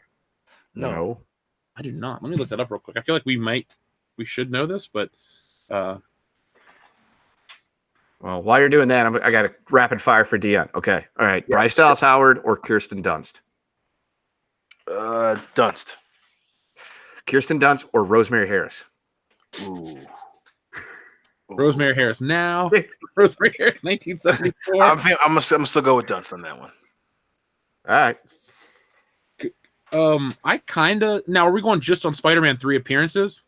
Sure. Because I'll go Bryce Dallas Howard, even though I think Kirsten Dunst overall. But I kind of like Bryce Dallas Howard in that movie. Yeah, she looks not great in Spider-Man 3, but I'm saying overall.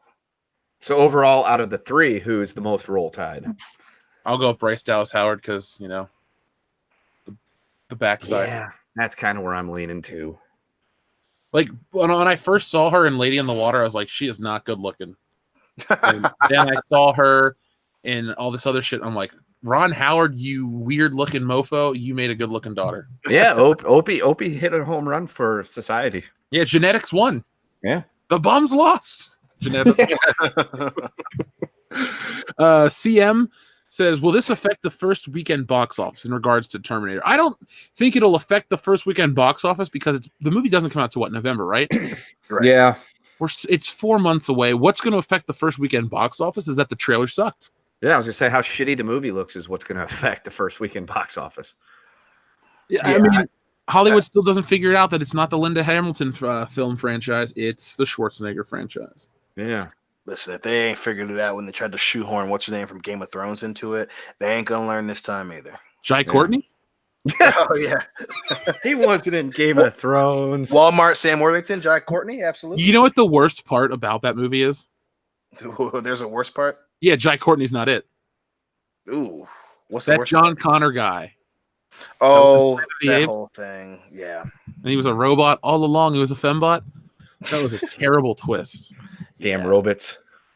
You are a robot. So no, CM, I don't think it'll affect the first weekend. I just think the film itself, plus Terminator, the franchise never really. I mean, it was a part of popular culture for many, many years, but it's over, like very over. Kind of like Alien. Kind of like what else was popular? I'd say Die Hard's over. Yeah, it lives on through the Christmas movie. Lethal Weapon's over. A lot of these big franchises are over, but unlike Lethal Weapon, they don't, they milk these other ones, and now they're just an embarrassment.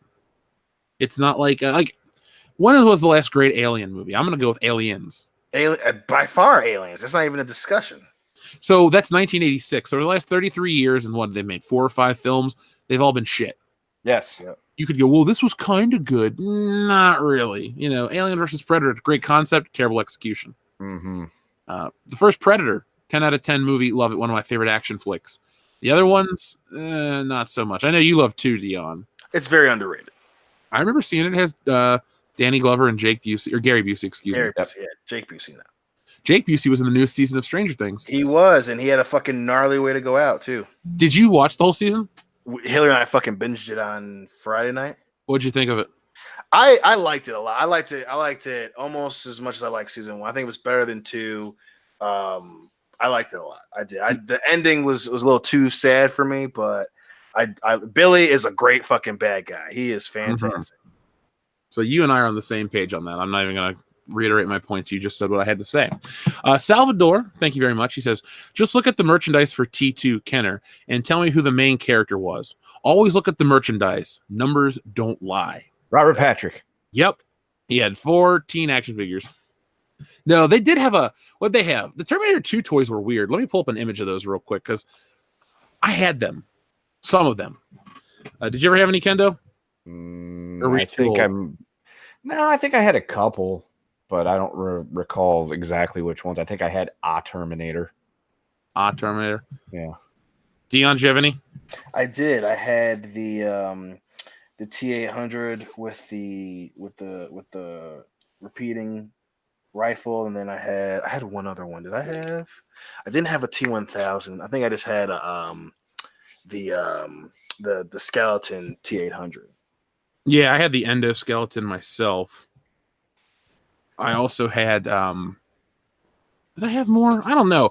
I saw the movie as a kid and I really liked it, but I used to play the arcade game a lot. That's how I really experienced a lot of Terminator 2. It wasn't necessarily watching the movie every weekend type of thing. But here we go. So here's some of the toys. Now check this out. This will be fun. You can zoom in really closely.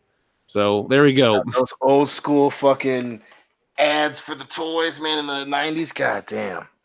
So look at the T1000. That is exactly how he looked, right? Totally. He was so buff, bro. So thick. Robert Patrick got thick. Dude, that's Tackleberry from fucking Police Academy. Tackleberry. I love that name. And then we had these two because those are clearly in the film. Because I that weird point in the 90s where they would have the toys for movies and shit, but they would add shit to them that wasn't in the movie. It's like, what are you doing? Do you remember the part in T2 where John Connor was Asian? I do. And he kept, saying ride bike long time, and it really confused me when it happened. Like these 3 right here are probably the best 3 figures from the line. The T800 endoskeleton, the actual transforming T1000, and then Asian John Connor. Asian John Connor. And they all had action features and shit. I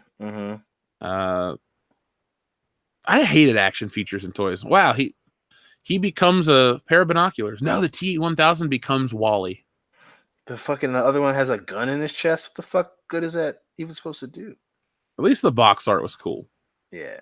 I just remember the Game Boy game. That was the other way that I got a lot of T2 action was the original Game Boy game, which was fucking phenomenal. Yeah, I did not play that game. Yeah, that one was hard. It was hard as fuck, but it was fun as shit. It took me forever to get past the first level.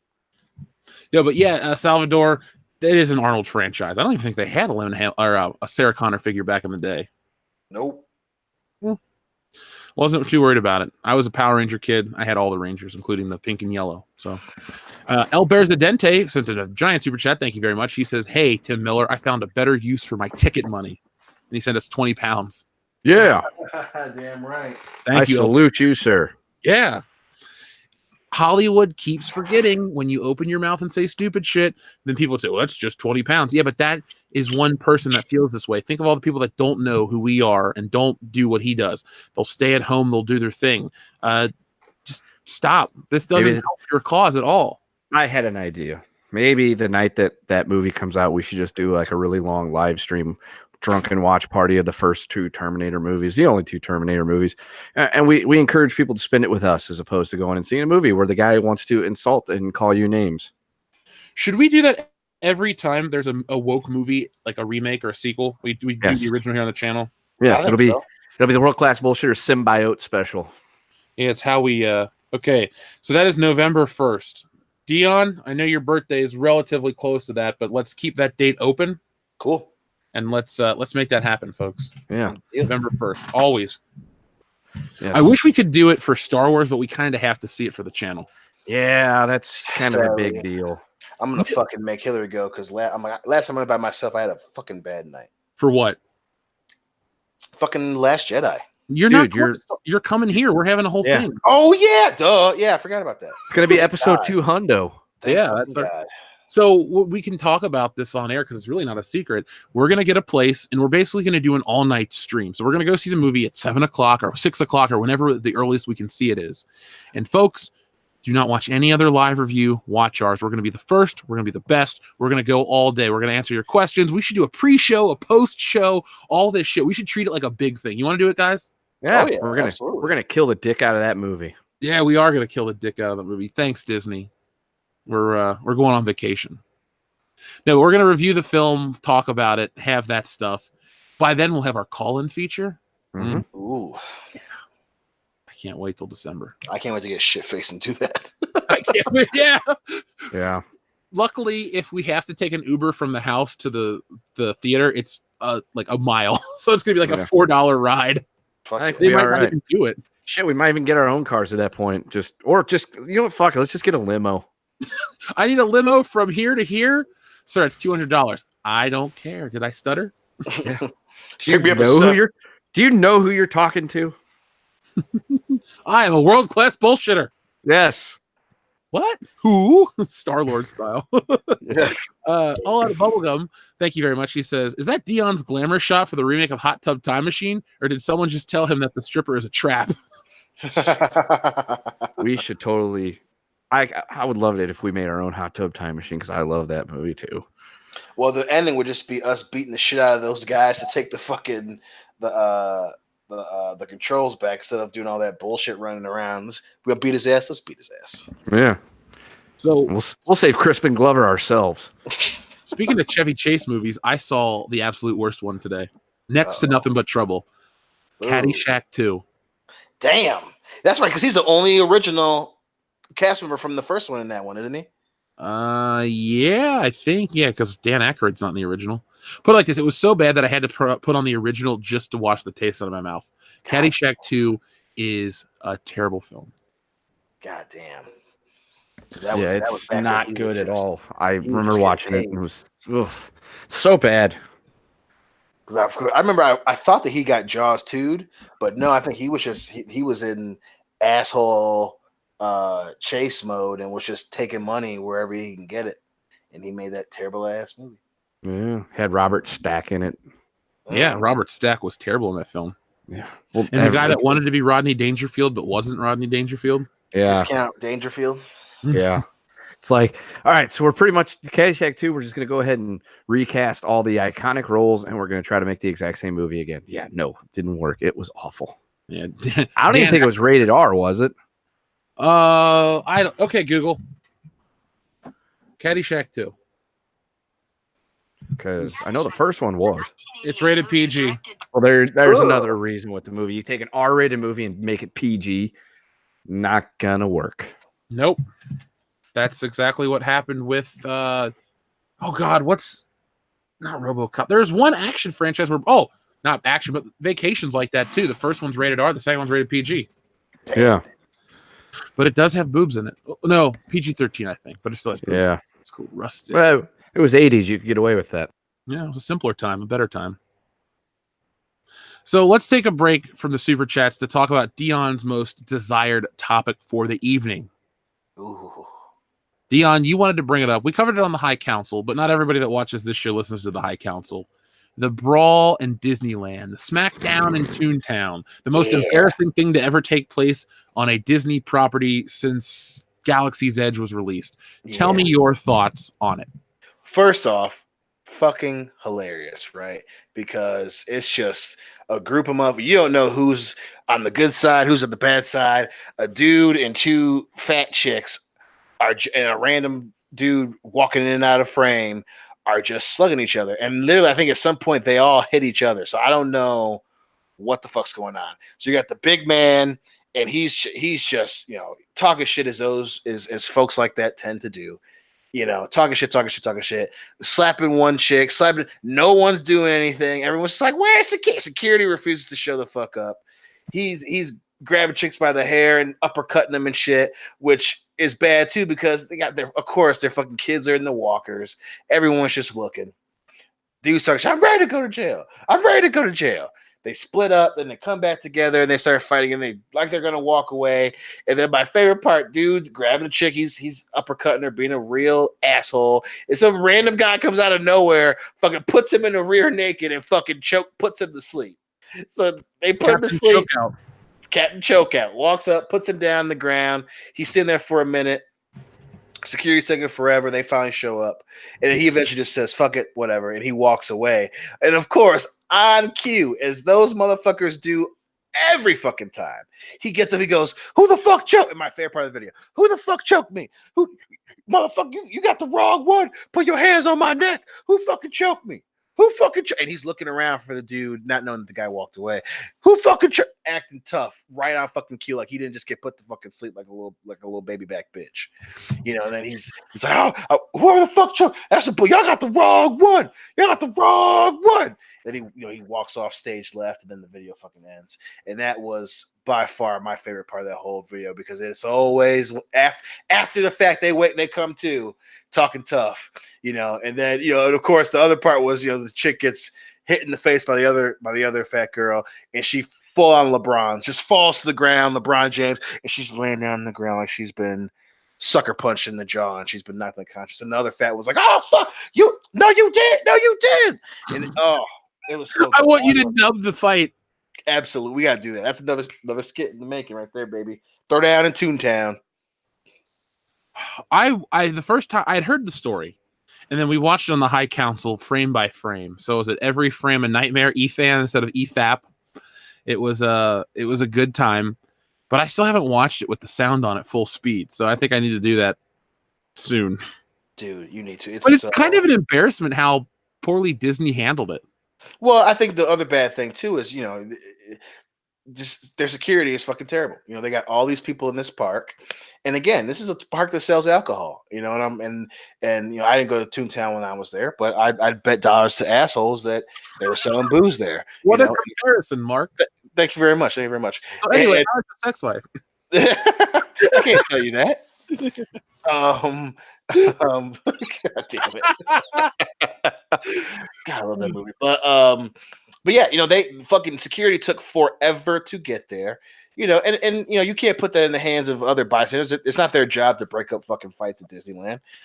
But security took for fucking ever to get there. And then their just overall response is they're all running around like they don't know what the fuck to do. Like it's just they're just who did It was just a shit show from the beginning, and that's even before you get into the whole conversation of these, trash type people going, getting in public, fighting in front of their fucking kids. Kendo, I haven't seen the video yet, but that was an amazing recap. I think Dion and I should definitely do commentary, announcing and color commentary for that clip. Also, folks, if you would like to go places and you are worried about your personal safety, hire us as your personal security detail. We have daily and weekend rates. Nobody will fuck with you if we're with you. No, Dion is a trained martial artist in Krav Maga, and I'm a giant. So, what you do is you starve me, and then you sick me on people, and they won't live long. Yeah, and I'm just mean and dirty. Yes, we have to. We have to spray Kendo down with a hose each time we hang out with him. That's right. Not that type of dirty. I meant like, pull hair, bite, punch in the balls. I'll do it all. Fight. Oh. That sounds like just that type of dirty too. Yeah. Pull I'm sorry. I don't see a ring. I don't see a referee. Damn Skippy, especially when this motherfucker's going up and uppercutting fat girls. It's just like, hey, that type of situation. That's game over there. That's what I've said. I was proud of my man coming up and choking the motherfucker out in 5 seconds. That was one of the best parts of that whole video, man. Is it safe to say though that the greatest uppercut of all time is the bus driver? You going to jail now? Oh, dude, that was amazing. You act like a man, I'm gonna hit you like a man. Yeah. Just granted, the sound was just incredible. And that fucking whip action on the head was just that was beautifully delivered. And then he threw her ass off the bus. Yeah. That was great. That was some shit. We watched that at Not Horror Hound, at Celebration. Channel Brian Lape is like, what is this? It's glorious, Lape. It's glorious is what it is. It's downtown, Lape. That's what it is. It's downtown, baby. Urban. Downtown Brian Lape. Downtown urban Brian Lape. Call your mammy, bitch. Is that the day we got snowed in? Yes. Yeah, I believe so. Girls. Okay. It was. That was probably my favorite day of the trip. It was fun as shit. It was very relaxing because we got up. We're snowed in. Let's go back to bed. Yep. Yeah. Yep. And that was on the heels of the fucking fire alarm fiasco. It snowed all night between the fire alarm and waking up because when the fire alarm went off, there wasn't any snow, right? No. We got up because I woke up. I think it was 6:30, 7 o'clock, and there was just some flurries outside.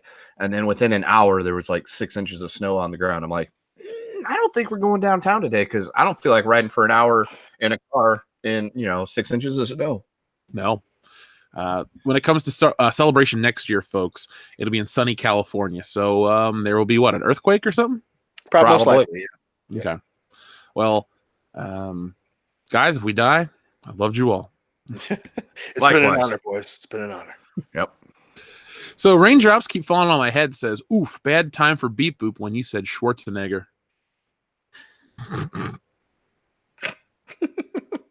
That you got to chuckle there, Spidey. Chewbacca fan 0824 The Virgin says, aha, I knew you misogynists wouldn't be able to stand a woman-led Terminator film. You guys sit this one out. Us male feminists will go see it. Have fun. I don't go watch bad movies, regardless of who's in the lead. Well, the other reason I am human. The only reason I went to see Terminator OBGYN was because my aunt took us on vacation and she's like, how about a movie? And she wanted to go see it. And I'm like, you're not going to tell your aunt no, who's paying for it and buying you popcorn and took you on a trip to be nice. So I feel like I paid my part by seeing Terminator 5. Mo Delicious says, fuck it, we'll do it live. Well, we'll do it live. Yes. That's how we do a lot of shit. How we do it. Anyway, Grand Inquisitor, Kendo, you might have to answer for this super chat. All right. It says, Jeff, did you ever get my Streamlabs email or coffee? Kendo, you run the email now. Yes, and apparently really poorly lately, so I'll get on that first thing. Yeah, you better. And Grand Inquisitor, we're going to do the Streamlabs thing because we have some ideas. We do indeed. Yes. Uncultured Barbarian says, a fun, underrated Nic Cage movie, Drive Angry. Yeah, I said it. Let me look that one up because I don't remember Drive Angry. Do you? No. I've only watched it the one time. I don't remember shit about it, though. Is this the Amber Heard movie? Yes, it is. Well, you got me at Amber Heard, so I'm sold. Yeah, she's crazy, but she's gorgeous. Yeah, she's still good looking, but she scumbag. Yeah, just because you're beautiful doesn't mean you're good. No. Exactly. Yeah, I've never seen Drive. Wait, I think I might have seen this on Netflix years ago. Hold on, let's see what the critical consensus of Drive Angry is. It may deliver over-the-top action pieces, but Drive Angry prefers to work safely within the Grindhouse formula and do something truly unique. It stars Nicolas Cage as Milton, Amber Heard as Piper, William Fichtner as the accountant, and Timothy Walter. Oh my God! Underneath it says news and interviews for Drive Angry. Beyond the Wicker Man, celebrating 35 years of Nicolas Cage. It's got a picture of him from Vampire's Kiss. That's Fuck awesome. yes. Now I want to click on this 35 years of Nicolas Cage thing. Oh well, that's a rabbit hole I don't want to go down. No, because it'll take us 35 years to get out of it because we'll be having too much fun. You know, Vampire's Kiss actually has a 61% fresh rating on Rotten Tomatoes. No way. Yes, it does. Really? I'm a vampire. I'm a vampire.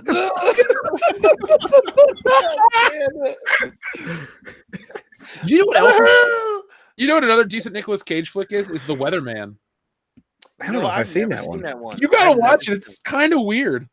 It sounds like it. It's called The fucking Weatherman. There's a line he goes, "You're a dildo, pork fuck," and I'm like, "What?" That's a line from the film. You're a dildo pork fuck. That's Yes. You know what? We're rebranding. That's the new name of the show.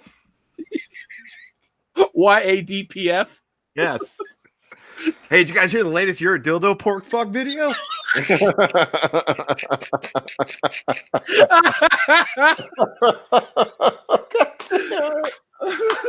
Yes. Oh. By the way, too, Bad Lieutenant, Port of Call, New Orleans has an 85% on Rotten Tomatoes. Really? As it should. As it fucking should, dude. Oh It my should, God. just for Nicolas Cage trying to put on that weird accent. That sells the movie right there. I forgot Nicolas Cage was in Kick-Ass. That's right. Yeah, He's he was. good. Yeah. Would you believe it that the movie Left Behind with Nicolas Cage has a 1% on Rotten Tomatoes? I would absolutely fucking believe that. Oh shit, I've seen that before too. Yeah. I saw the trailers, and that's more than enough. Well, make sure you guys watch out there, folks. Seriously, watch Deadfall's greatest clips on YouTube. We're gonna watch it on After Hours tonight. Bomb Shoe says, I just got back from Spider-Man, saw the new Terminator preview, and it's quite jarring to see the Terminator be the skinniest person on screen. I wasn't sure what gender she was until she spoke.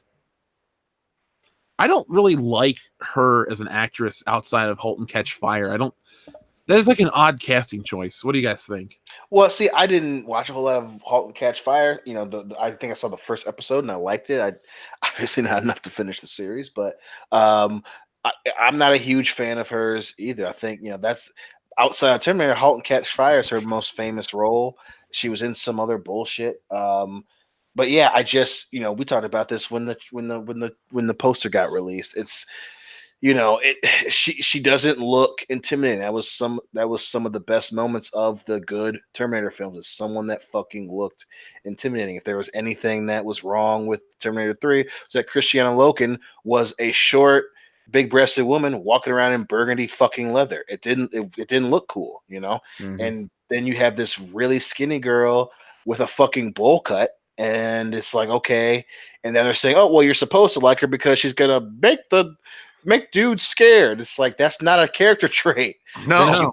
You can't say that and be like, oh, it's going to translate to the physical appearance. No, she looks like a chick wearing her boyfriend's clothes, like or girlfriend's clothes.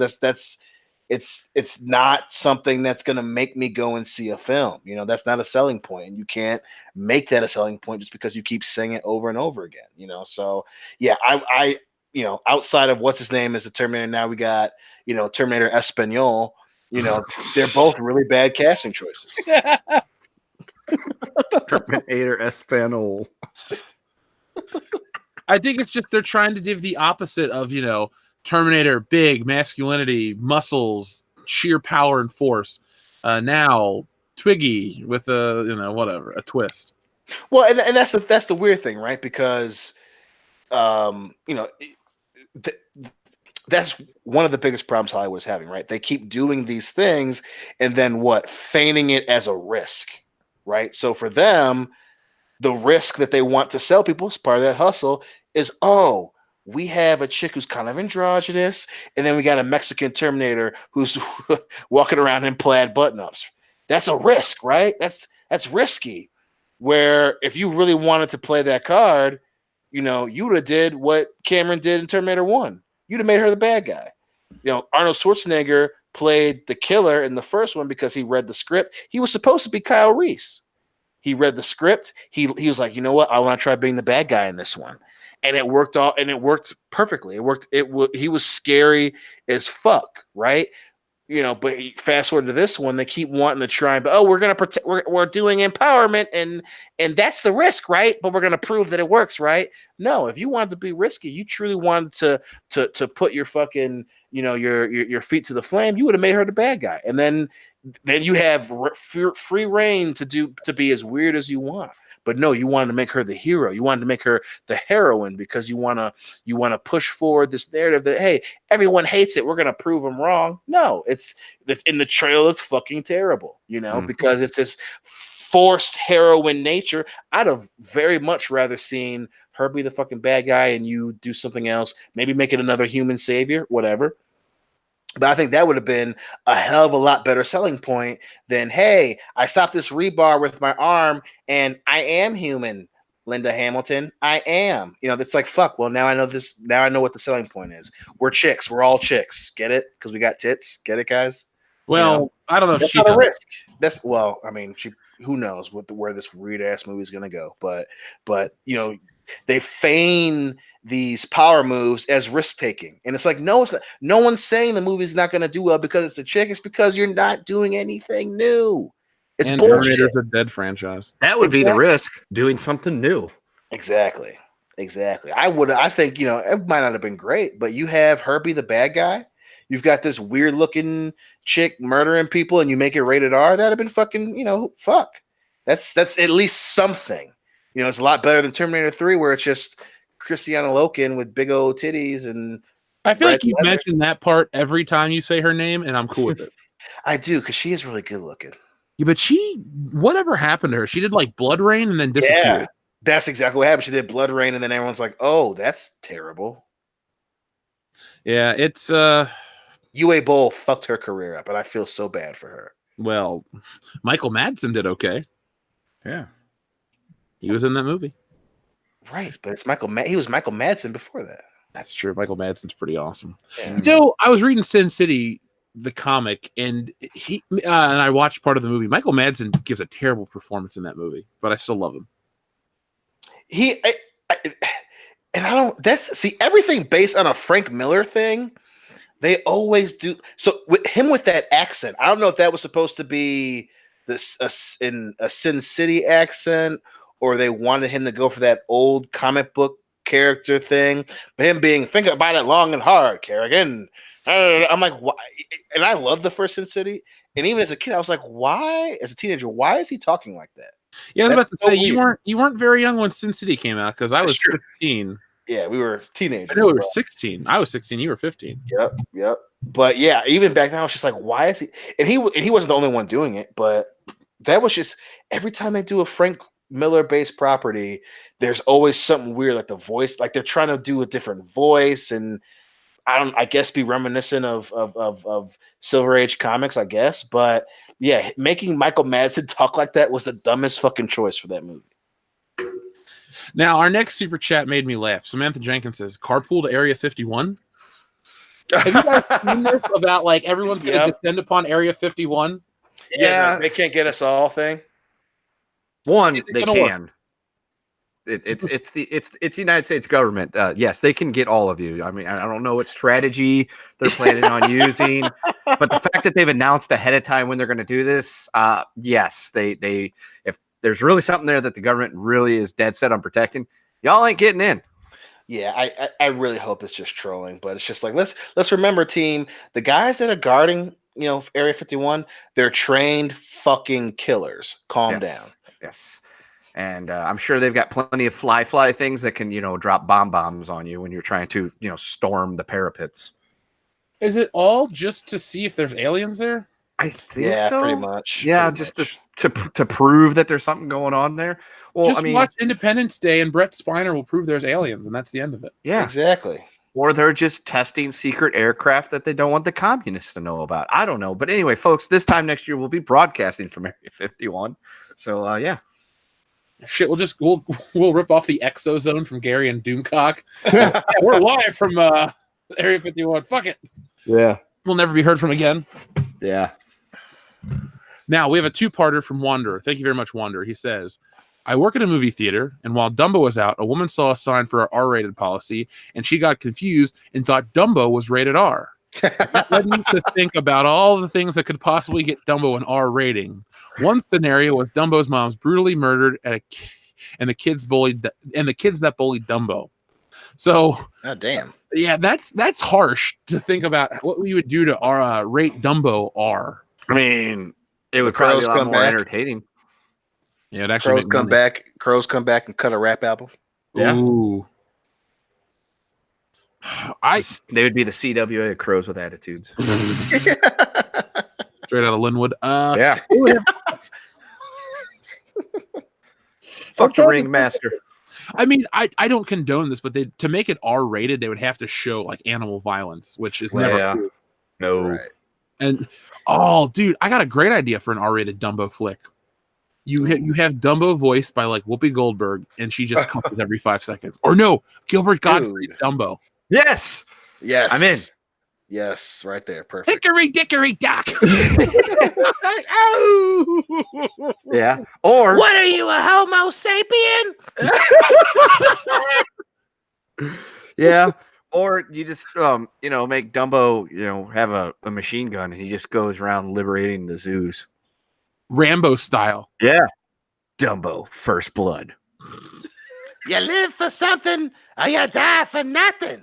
He goes flying in with those big ears, just fucking dropping nape all over the circus. It's never over. It's never over. I'd watch that. I would too. Disney, you want to give us a couple phone calls? Yeah. Dumbo First Blood coming summer 2022. We'll get Nicolas Cage involved too. You have that torture scene when he has the flashback. It's just monkeys cutting on him with a knife. I just wanted something to eat.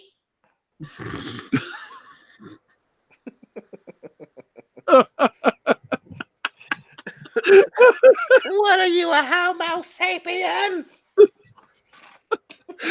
Oh my God, Jason Green, Wanderer, thank you very much. I also want to question, like, what woman would think Dumbo would be R-rated? Like, I know, right? She's not the smartest. Oh, that's a Disney movie. Everything's rated G. Yeah, she's not the smartest bulb on the chandelier. I think our Dumbo would be great, though. I want to make our Dumbo. I do too. We have done 2 skits based on Disney films tonight, folks. Yeah. What would you rather watch? Our Dumbo our Dumbo remake, or Lion King? Lion King. Listen, I think what we do is we pull a Nic Cage. We have Lion King come out the beginning of June 2021, and we have Dumbo come out the end of June 2021. Yeah. Dumbo first. I think Dumbo First Blood should come out first because that'll hook people. Yeah. Oh, good call. Yeah. Because that's the stronger picture. Mm-hmm. Yeah. Mm-hmm. It's good, clean, family, violent fun. Yeah. You want your kids to never sleep again? Take them to Dumbo First Blood. And we got to get Stallone to voice Dumbo too. Hey, he'll do Rocky though the whole time. Yes. Hey, yo, it's never over. It's never over. You the one that's whipping all the tigers. I just can imagine being in the recording booth with Stallone. He's like, "This isn't what I worked on." And we're like, "Yes, we know, but there's a paycheck involved. Just say it." Just say it, Sly. God damn it. Nic Cage is Dumbo's original trainer, and he's calling him, Dumbo, you gotta surrender. They drew first blood. I want this movie so bad right now. I did too. We should at least take the trailer for Dumbo and dub it. Yeah. We can put it on our new videos hosting service. That'd be hilarious. Holy shit. And instead of a CGI Dumbo, it's just some guy in a costume. It's running around on two great legs. makeup with Yes. ears. Yeah, I think he'd do it too. He's still in good shape. Oh, he's in better shape now than he was 20 years ago. Yeah. He went from Stop or My Mom Will Shoot to Dumbo First Blood. That's going to be the hit movie of the entire 2020s. Yeah, it's the next Avatar. Yeah. Now, Jason Green says, Jeff, were you able to share the drinks I sent with the guys? I haven't seen the guys yet. So when I see the guys, I will take them. We have like 2 more months till we see each other. Yeah, Damn. 2 months. Yeah, it kind of sucks. Yeah, 2 months from today, we'll have already seen each other and been home for 3 days. Please don't say that.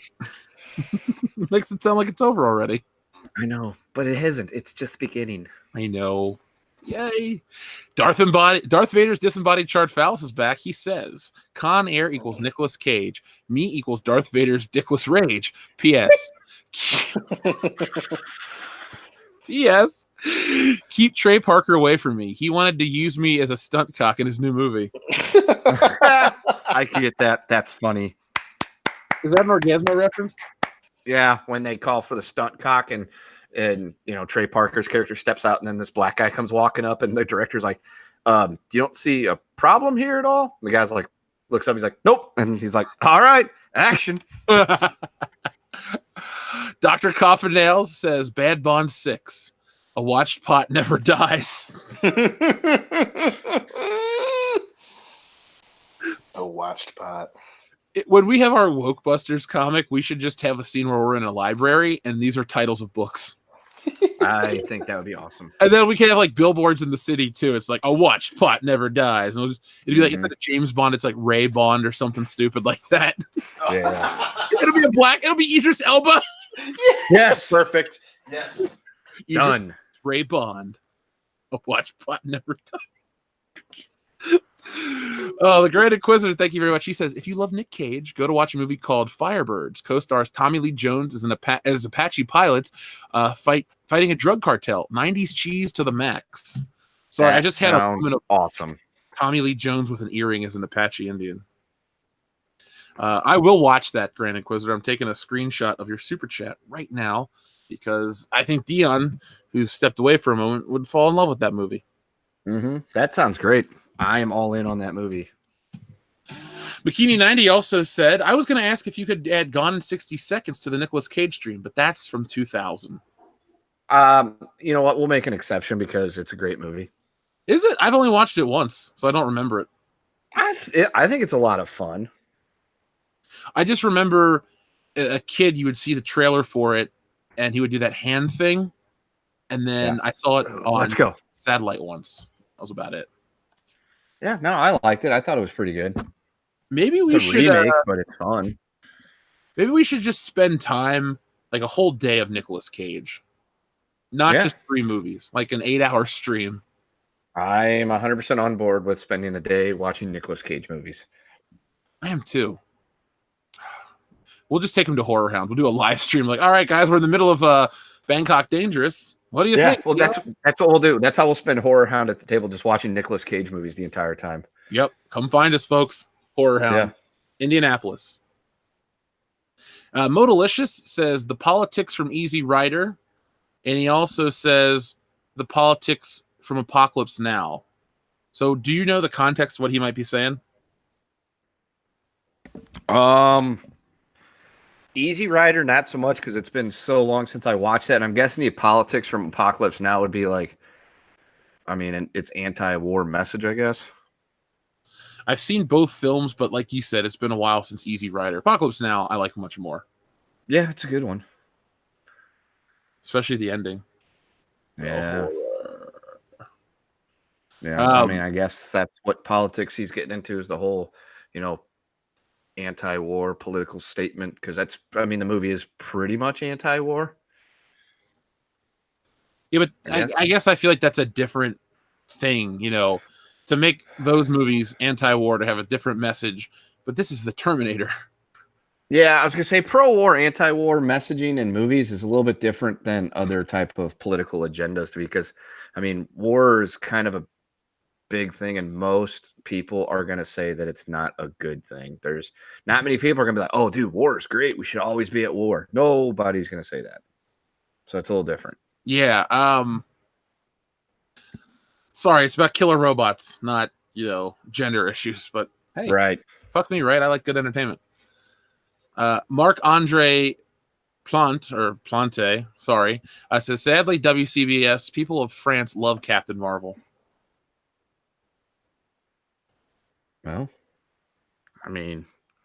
cue your French jokes. Yeah, I don't know. I'm glad they like. Is it because her name's Brie Larson? Yeah, sure. We'll say that's what it is. Yeah. She's so delicious and stinky. Yeah, the cheese woman. They're all about it for that. I guess. I don't know. I really not sure why it would be a huge movie in France. I don't think there was anything French about it. I mean, Monica Rambeau has a French name. Okay, Kenda, who would you rather spend the day with, the cheese woman or the bucket woman? Oh, the bucket woman completely. Only Because, I mean, she's 90-something years old, but I think that she would be a little bit more of a delight to be around as opposed to the cheese woman.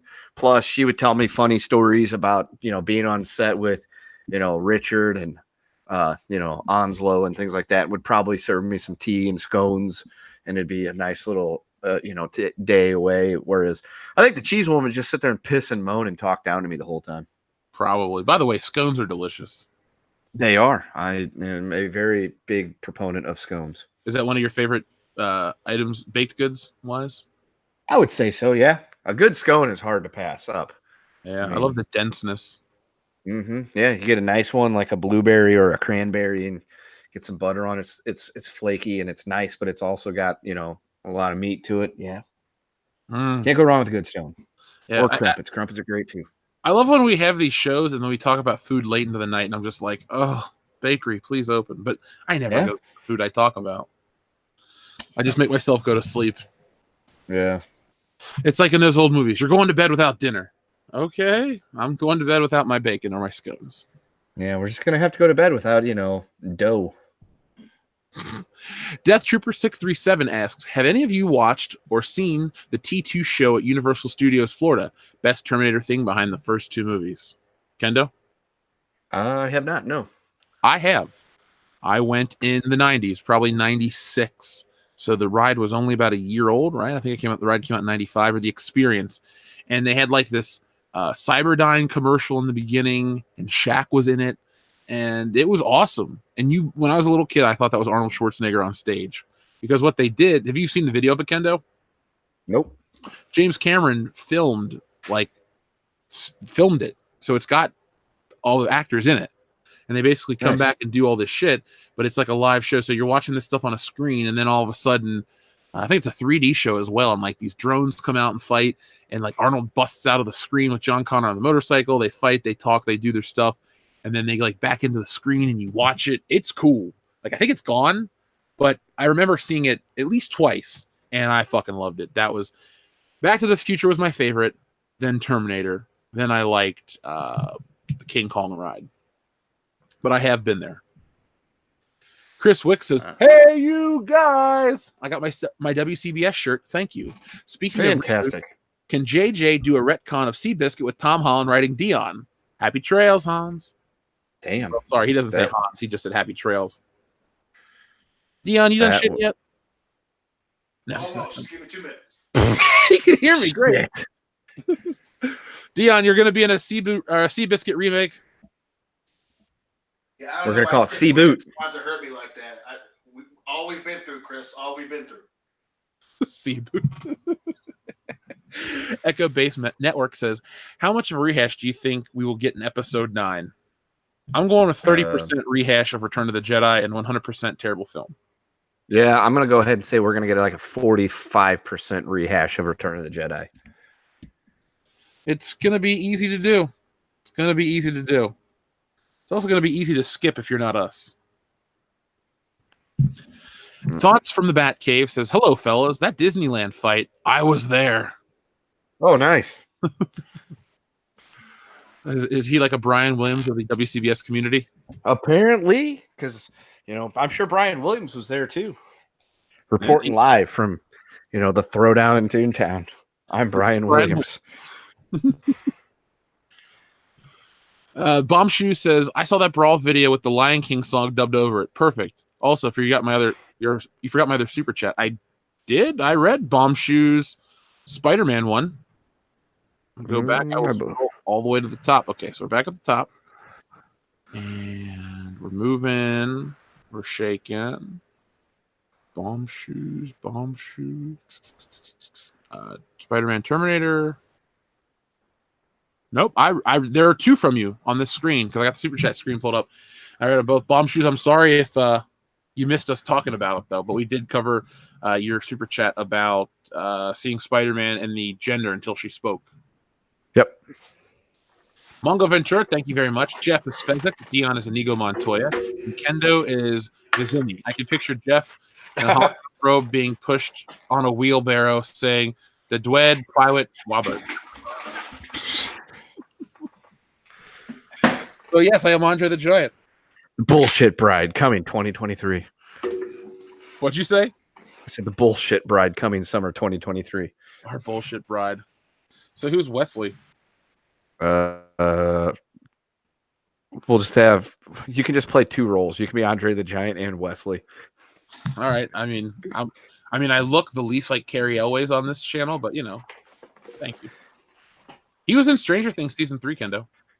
I have not watched it yet, so I'm looking forward to it. Yeah. Well, let us know what he's hilarious. He is hilarious. I sat down, I think it was Tuesday, and watched the entire Stranger Things season 1. And I've seen it before, but I went through it again because Target actually has the season 2 on sale for like $10 this week. So I think I might go up to the old Target and get season 2 and power watch through it, and then find some place to post up for a day and watch season 3.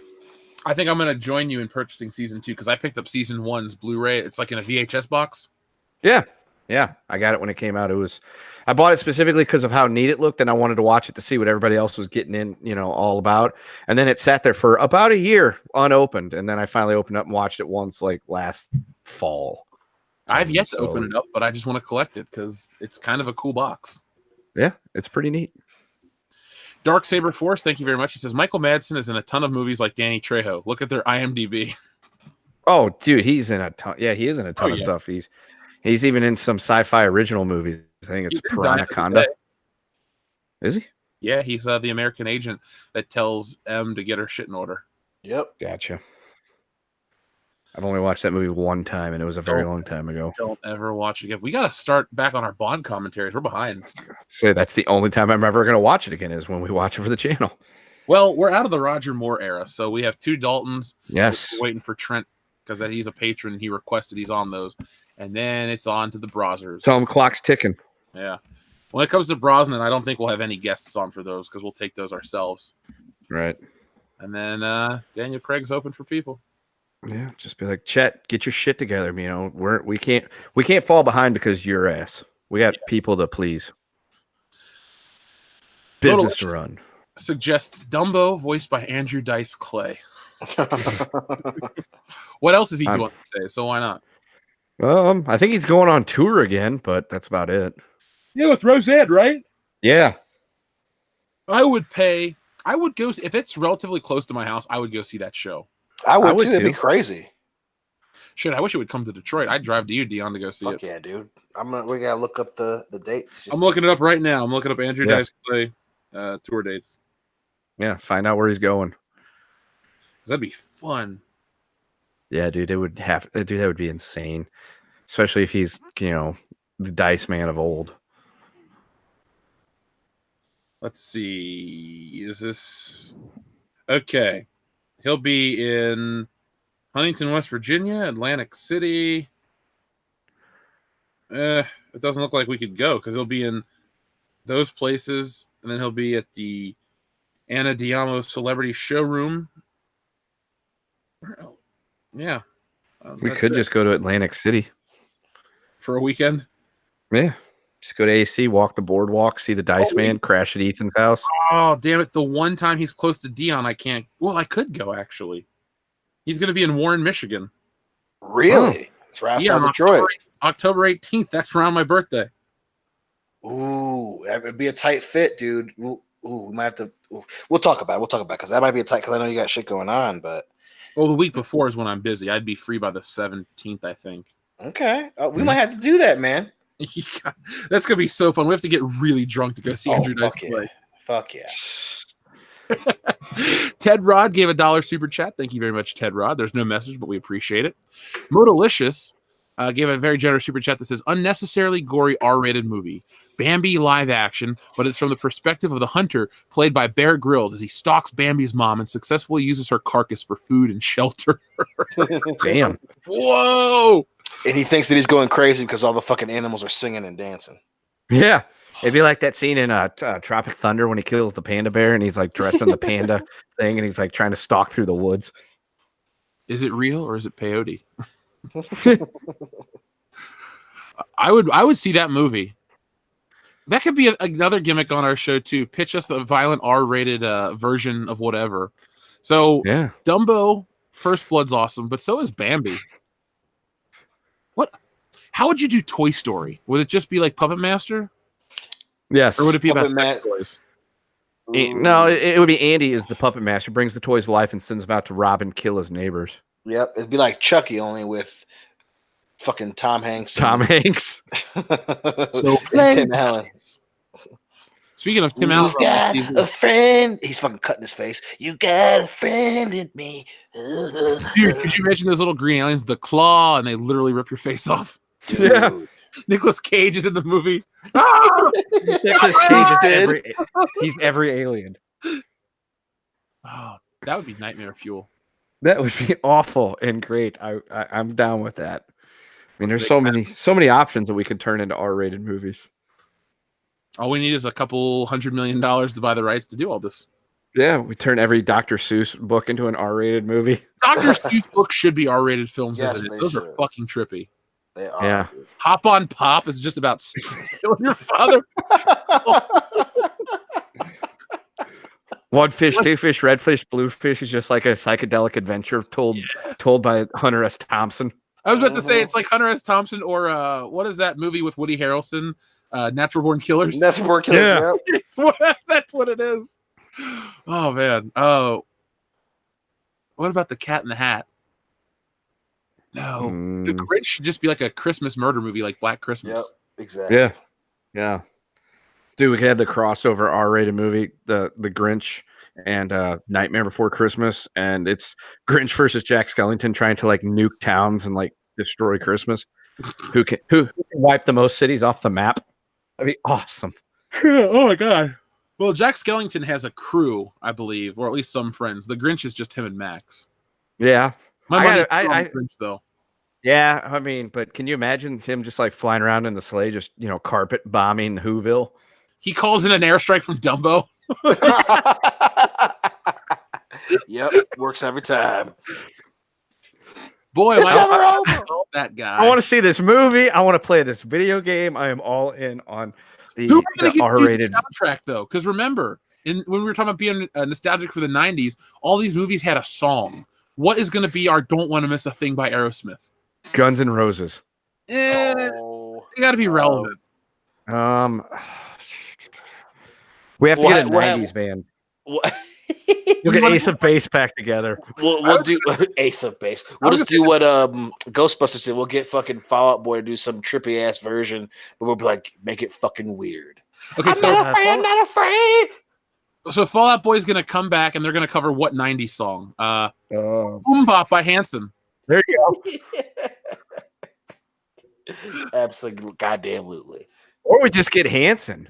And it's like, look, even better. We're going to pay you a bunch of money to re-record Mbop, but you're going to do it in a very violent and angry fashion. Well, can we rephrase that? A lot of money. Hey, look, a lot of money to these guys would probably be like, $50. So we could take a couple of the super chats and buy the rights to Mbop. Yeah, and just tell them, you got to violent it up. So it's instead of Mbop, it's like Mbop, yeah. So like just showing bombs blowing up in the background. Play it like very Rammstein. Napalmy. Yeah, be like channel your inner Rammstein and redo Mbop. Mbop. Mbop shme. Mbop. That would be awesome, actually. Fuck it, let's just get Rammstein to do Mbop. Yeah, Hanson. Hanson, fuck off. Hanson, you're fired. We're hiring Rammstein. Did I tell you about the MILF lady at my gym with the Rammstein t-shirt? No. Yeah, like so they have like these classes and the women are doing like aerobics and shit. And the one lady's walking out. I'm like, what the fuck's on her shirt? Here's Rammstein. I'm like, whoa. This one's probably about 50. I was like, they were big in the 90s-ish, late 90s, I think. So there you go. You would never guess in a million years that this lady likes Rammstein, but hey, cool. mean- Down Forward Punch, we haven't heard from him in a while. He says, Dion's new hangout pick looks like he's 50-50 at odds between a fart and a shart, and he landed on black skid marks. I always bet on him. Was that after we met Bearfucker? Yeah. Yeah, that was because right before we got the picture was when we met Bearfucker. Yeah, because Bearfucker was in line because they were in line to meet the two dudes also, but they were in line to meet the Super Troopers version, and we were there to meet them dressed as Beer Fest. So the Super Troopers line was the one that Bearfucker was in. Comanche Viper says, Dion, forget Nicolas Cage and Family Man. Or don't forget Nicolas Cage and Family Man. Oh my God, Family Man. Oh my God, I've seen that movie in forever. Is it the one with Taya Leone? Like it's like a. Yep. Yes, Yep. it is. It is. I kind of like that movie because I think I saw that. You know, Crackle, that shitty service. Yes. Yes. Yep. Yeah, Brett Ratner directed that. Of course he did. It's got Don Cheadle in it. Oh shit! Don Cheadle. As well as Jeremy Piven. Damn. I don't remember him in that movie. But yeah, A lot of bald in this movie. Yeah, I remember liking this. So, Paul Sorvino and Robert Downey Sr. Oh, how about that? He looks very sad.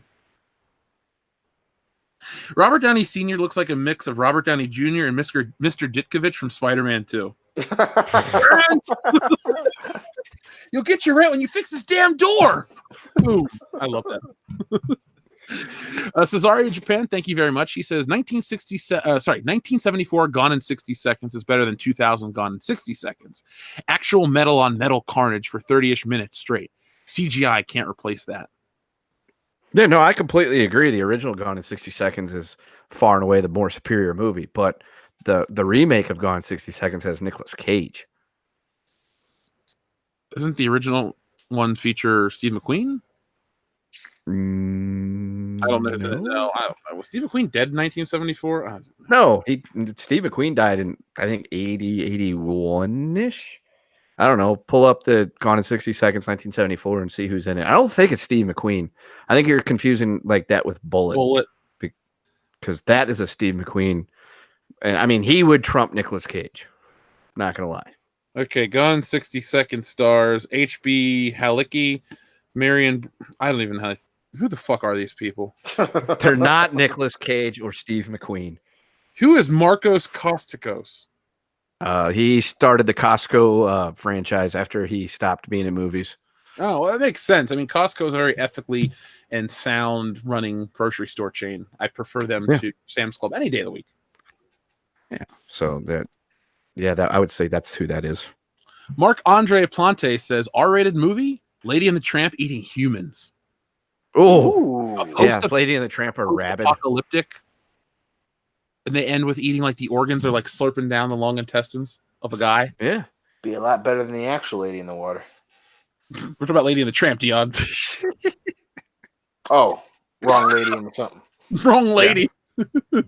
Yes. No, Lady and the Tramp, except for instead of like dogs, they're, fucking giant Rabid wolves. Yeah. And they're just massacring campers. And we still have Rammstein play. Mbop. Yes. Mbop.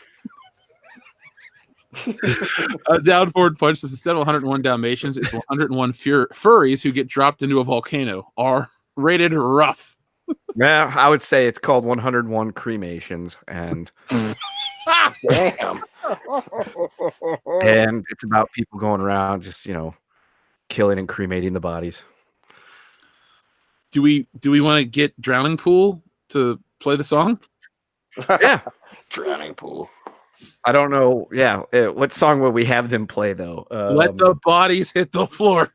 Yeah, no, there's that. But if we're going to go with the Rammstein thing, we're going to take a shitty 90s like pop song like Mbop and have them do it. So what shitty 90s song would we have fucking Drowning Pool do? Oops, I did it again. No, Genie in a Bottle.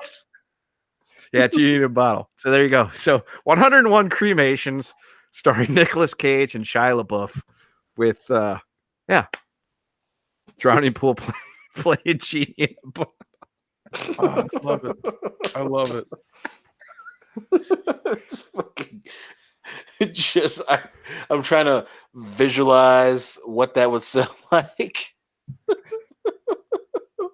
Gotta rub me the right way. Yeah. Come and let me out.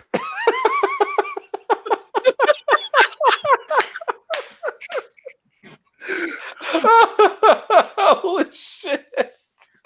Our next super chat comes from Mindless God. Entertainment, and she asks, "Are you taking good care of ASL?" So, guys, do we support American Sign Language here on this channel? Of course. Of course. Of course we do. How could we not?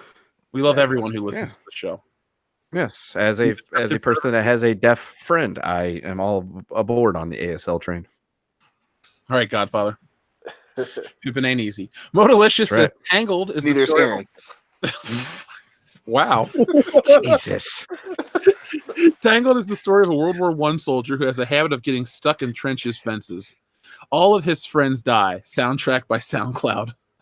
Damn, that's kind of what happened to Brad Pitt's brother in Legends of the Fall. Was that good Fall? Or I thought it was the bear. Was the bear playing Drowning Pool? What? I don't remember a bear in Legends of the Fall. Legends of the Fall. That's the one where he gets killed by the bear in the end. Is it? I don't. Yeah. I've seen the movie only a couple times, and the one part I remember is when his brother gets mustard gassed and tangled up in the barbed wire fence, and the Germans set up like a machine gun for like 60 seconds just to machine gun one guy that's already been gassed and tangled up. It's like, God damn, talk about overkill. It's like you could capture him. He's been gassed and he's tangled up in barbed wire. Hang on, we're gonna set up our machine gun just to shoot one guy who's clearly incapacitated from the fight. It's like, come on. That is still might be the funniest scene in that movie. Yeah, and they don't just hit him like with a quick burst. They like open up on him with like half a belt of machine gun rounds. It's he like, gets come shot on. like 15 times. Yeah, he's just sitting there like just fucking bouncing off this like in this barbed wire, and it's like, guys, this would not happen probably. Yeah, and it's just like, okay, you got me, you fucking got me. Yeah. Meanwhile, Brad Pitt's like trying to get to him. It's like, yeah. Okay. Then he calls him that Dumbo airstrike and all is well. Finally, our last super chat of the evening comes from our friend Michael Roth, who says, "No holds barred 2, Cat in the Hat versus the Grinch." Ooh. Can Hulk Hogan be someone's going to smell dookie? Yes, I was just about to say dookie. Wait, hold on. Modalicious sent in another generous super chat. Thank you, Modalicious. He says, "Our Pocahontas, she dies of smallpox. Soundtrack by Guar. You had me at Guar. An R-rated Monsters. Grendel massacres Norway. Music by Death Clock. I'm 100% on board with that one too. R-rated Alice in Wonderland. Alice overdoses and dies as she catches dragons. Music by Primus. God damn. I mean, if you're gonna do Alice in Wonderland, you just got to do music by Alice in Chains, but not like the new one. Just go buy the old shit. Here comes the rooster. Yeah. like the entire soundtrack, it just plays Man in the Box over and over. We only have one song. Now you got to play Wood, that Into the Flood again. Yeah. Perfect. She's tripping into the, she's dying into the flood of game. Same old trip we, heard back then. Boom, she's dead. Yeah. Plus, I think that's my favorite Alice in Chains song, so we'll go with that one. But Wood, mine too. Mm-hmm. Yeah, definitely. Dustin and I used to listen to that all the time. Hope it doesn't change your opinion of it. No. Okay, cool. Just checking. Cesario Japan, thank you. By the way, Modalicious, I love all your recommendations. I would watch each and every one of those films. I want to make each and every one of those films. Who would play Pocahontas in the R-rated cut? Moonblood Good. How about Kathy Bates? We're going back a couple of weeks. Go to England at one point. That's so true. Lack of sunlight, just paled her out a little bit. Who would we get to play Pocahontas in our R-rated Pocahontas? Oh, never mind. I'll give you an answer off air because I think it would be hilarious. But yeah, we'll just go with just get Bryce Dallas Howard to do it. Ooh, but I'll be sad when she dies. No, we got to get really dying. We got to get Halle Bailey, the girl that's playing Ariel in the Little Mermaid remake. Yeah, or we could get that Zendaya thing. Could you imagine if Zendaya played Pocahontas? Yeah. The world would be like, how can we not be offended? But we're offended. Yeah. I don't know. Yeah, like I said, I'm still not sure what one of those are, but I think it would be fun to make her be Pocahontas. Cesare Japan says, fun fact, Nic Cage has his own grave picked out in New Orleans, a white pyramid. You can see it in the Hollywood Graveyards viewer special number 6, 20 minutes in. I think we should just go back to New Orleans and just find it. We should go to New Orleans and find it. I always wanted to go on a graveyard tour. Fuck yeah. I did have a thought earlier today. Me too. So our birthdays line up in quick succession: October, November, December, January. And we've talked about how we need to have like a yearly retreat for like a week where we just take vacation and go and hang out. And we thought, oh, maybe we should do that in New Orleans. Maybe we should just once a year all celebrate all 4 of our birthdays together as like one big, huge blowout event for a week in New Orleans. I agree with that. I like this. I can make it happen. Let's do it. We have the technology. We can rebuild him. Yes. We can even do live shows while we're down there for the fuck of it. Yeah. I'm in. Let's do this. All right. I guess it would have to be January. No, we could always do it in the middle. So like because the holidays and Thanksgiving. Yeah. Oh, how about this? So October, November, December, January. The next month is February, which is typically Mardi Gras. So we just go for that. Yeah. So we go down there for Mardi Gras and to celebrate all 4 of our birthdays, 1, 2, 3, 4, and 5 months late. Do you want to go to Mardi Gras? Because we should start looking now. I mean, I'm not going to say no to a trip to New Orleans. Okay, then let's start looking for 2020. 2020 is the year we go everywhere. Yes, I want to look like that picture of Zion Williamson that I sent Dion a few weeks ago. Fuck yeah. I wish I understood that reference. I'll send you the photo. All right. Finally, Down Forward Punch. Thank you very much. Lil Jon singing The Freshman by the Verve Pipe.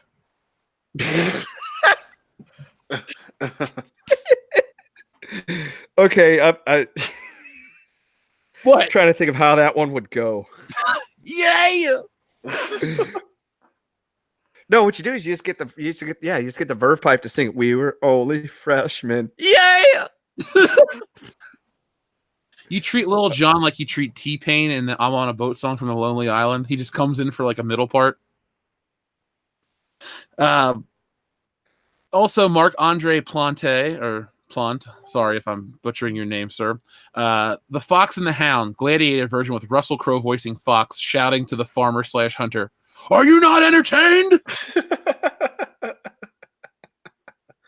I would throw money at a Russell Crowe animated feature of fighting around the world. Goddamn right. Yes. Yeah, fighting around the world all day. Just him. Who would play Tugger? Yeah, Tugger. What's Dean Morgan doing these days?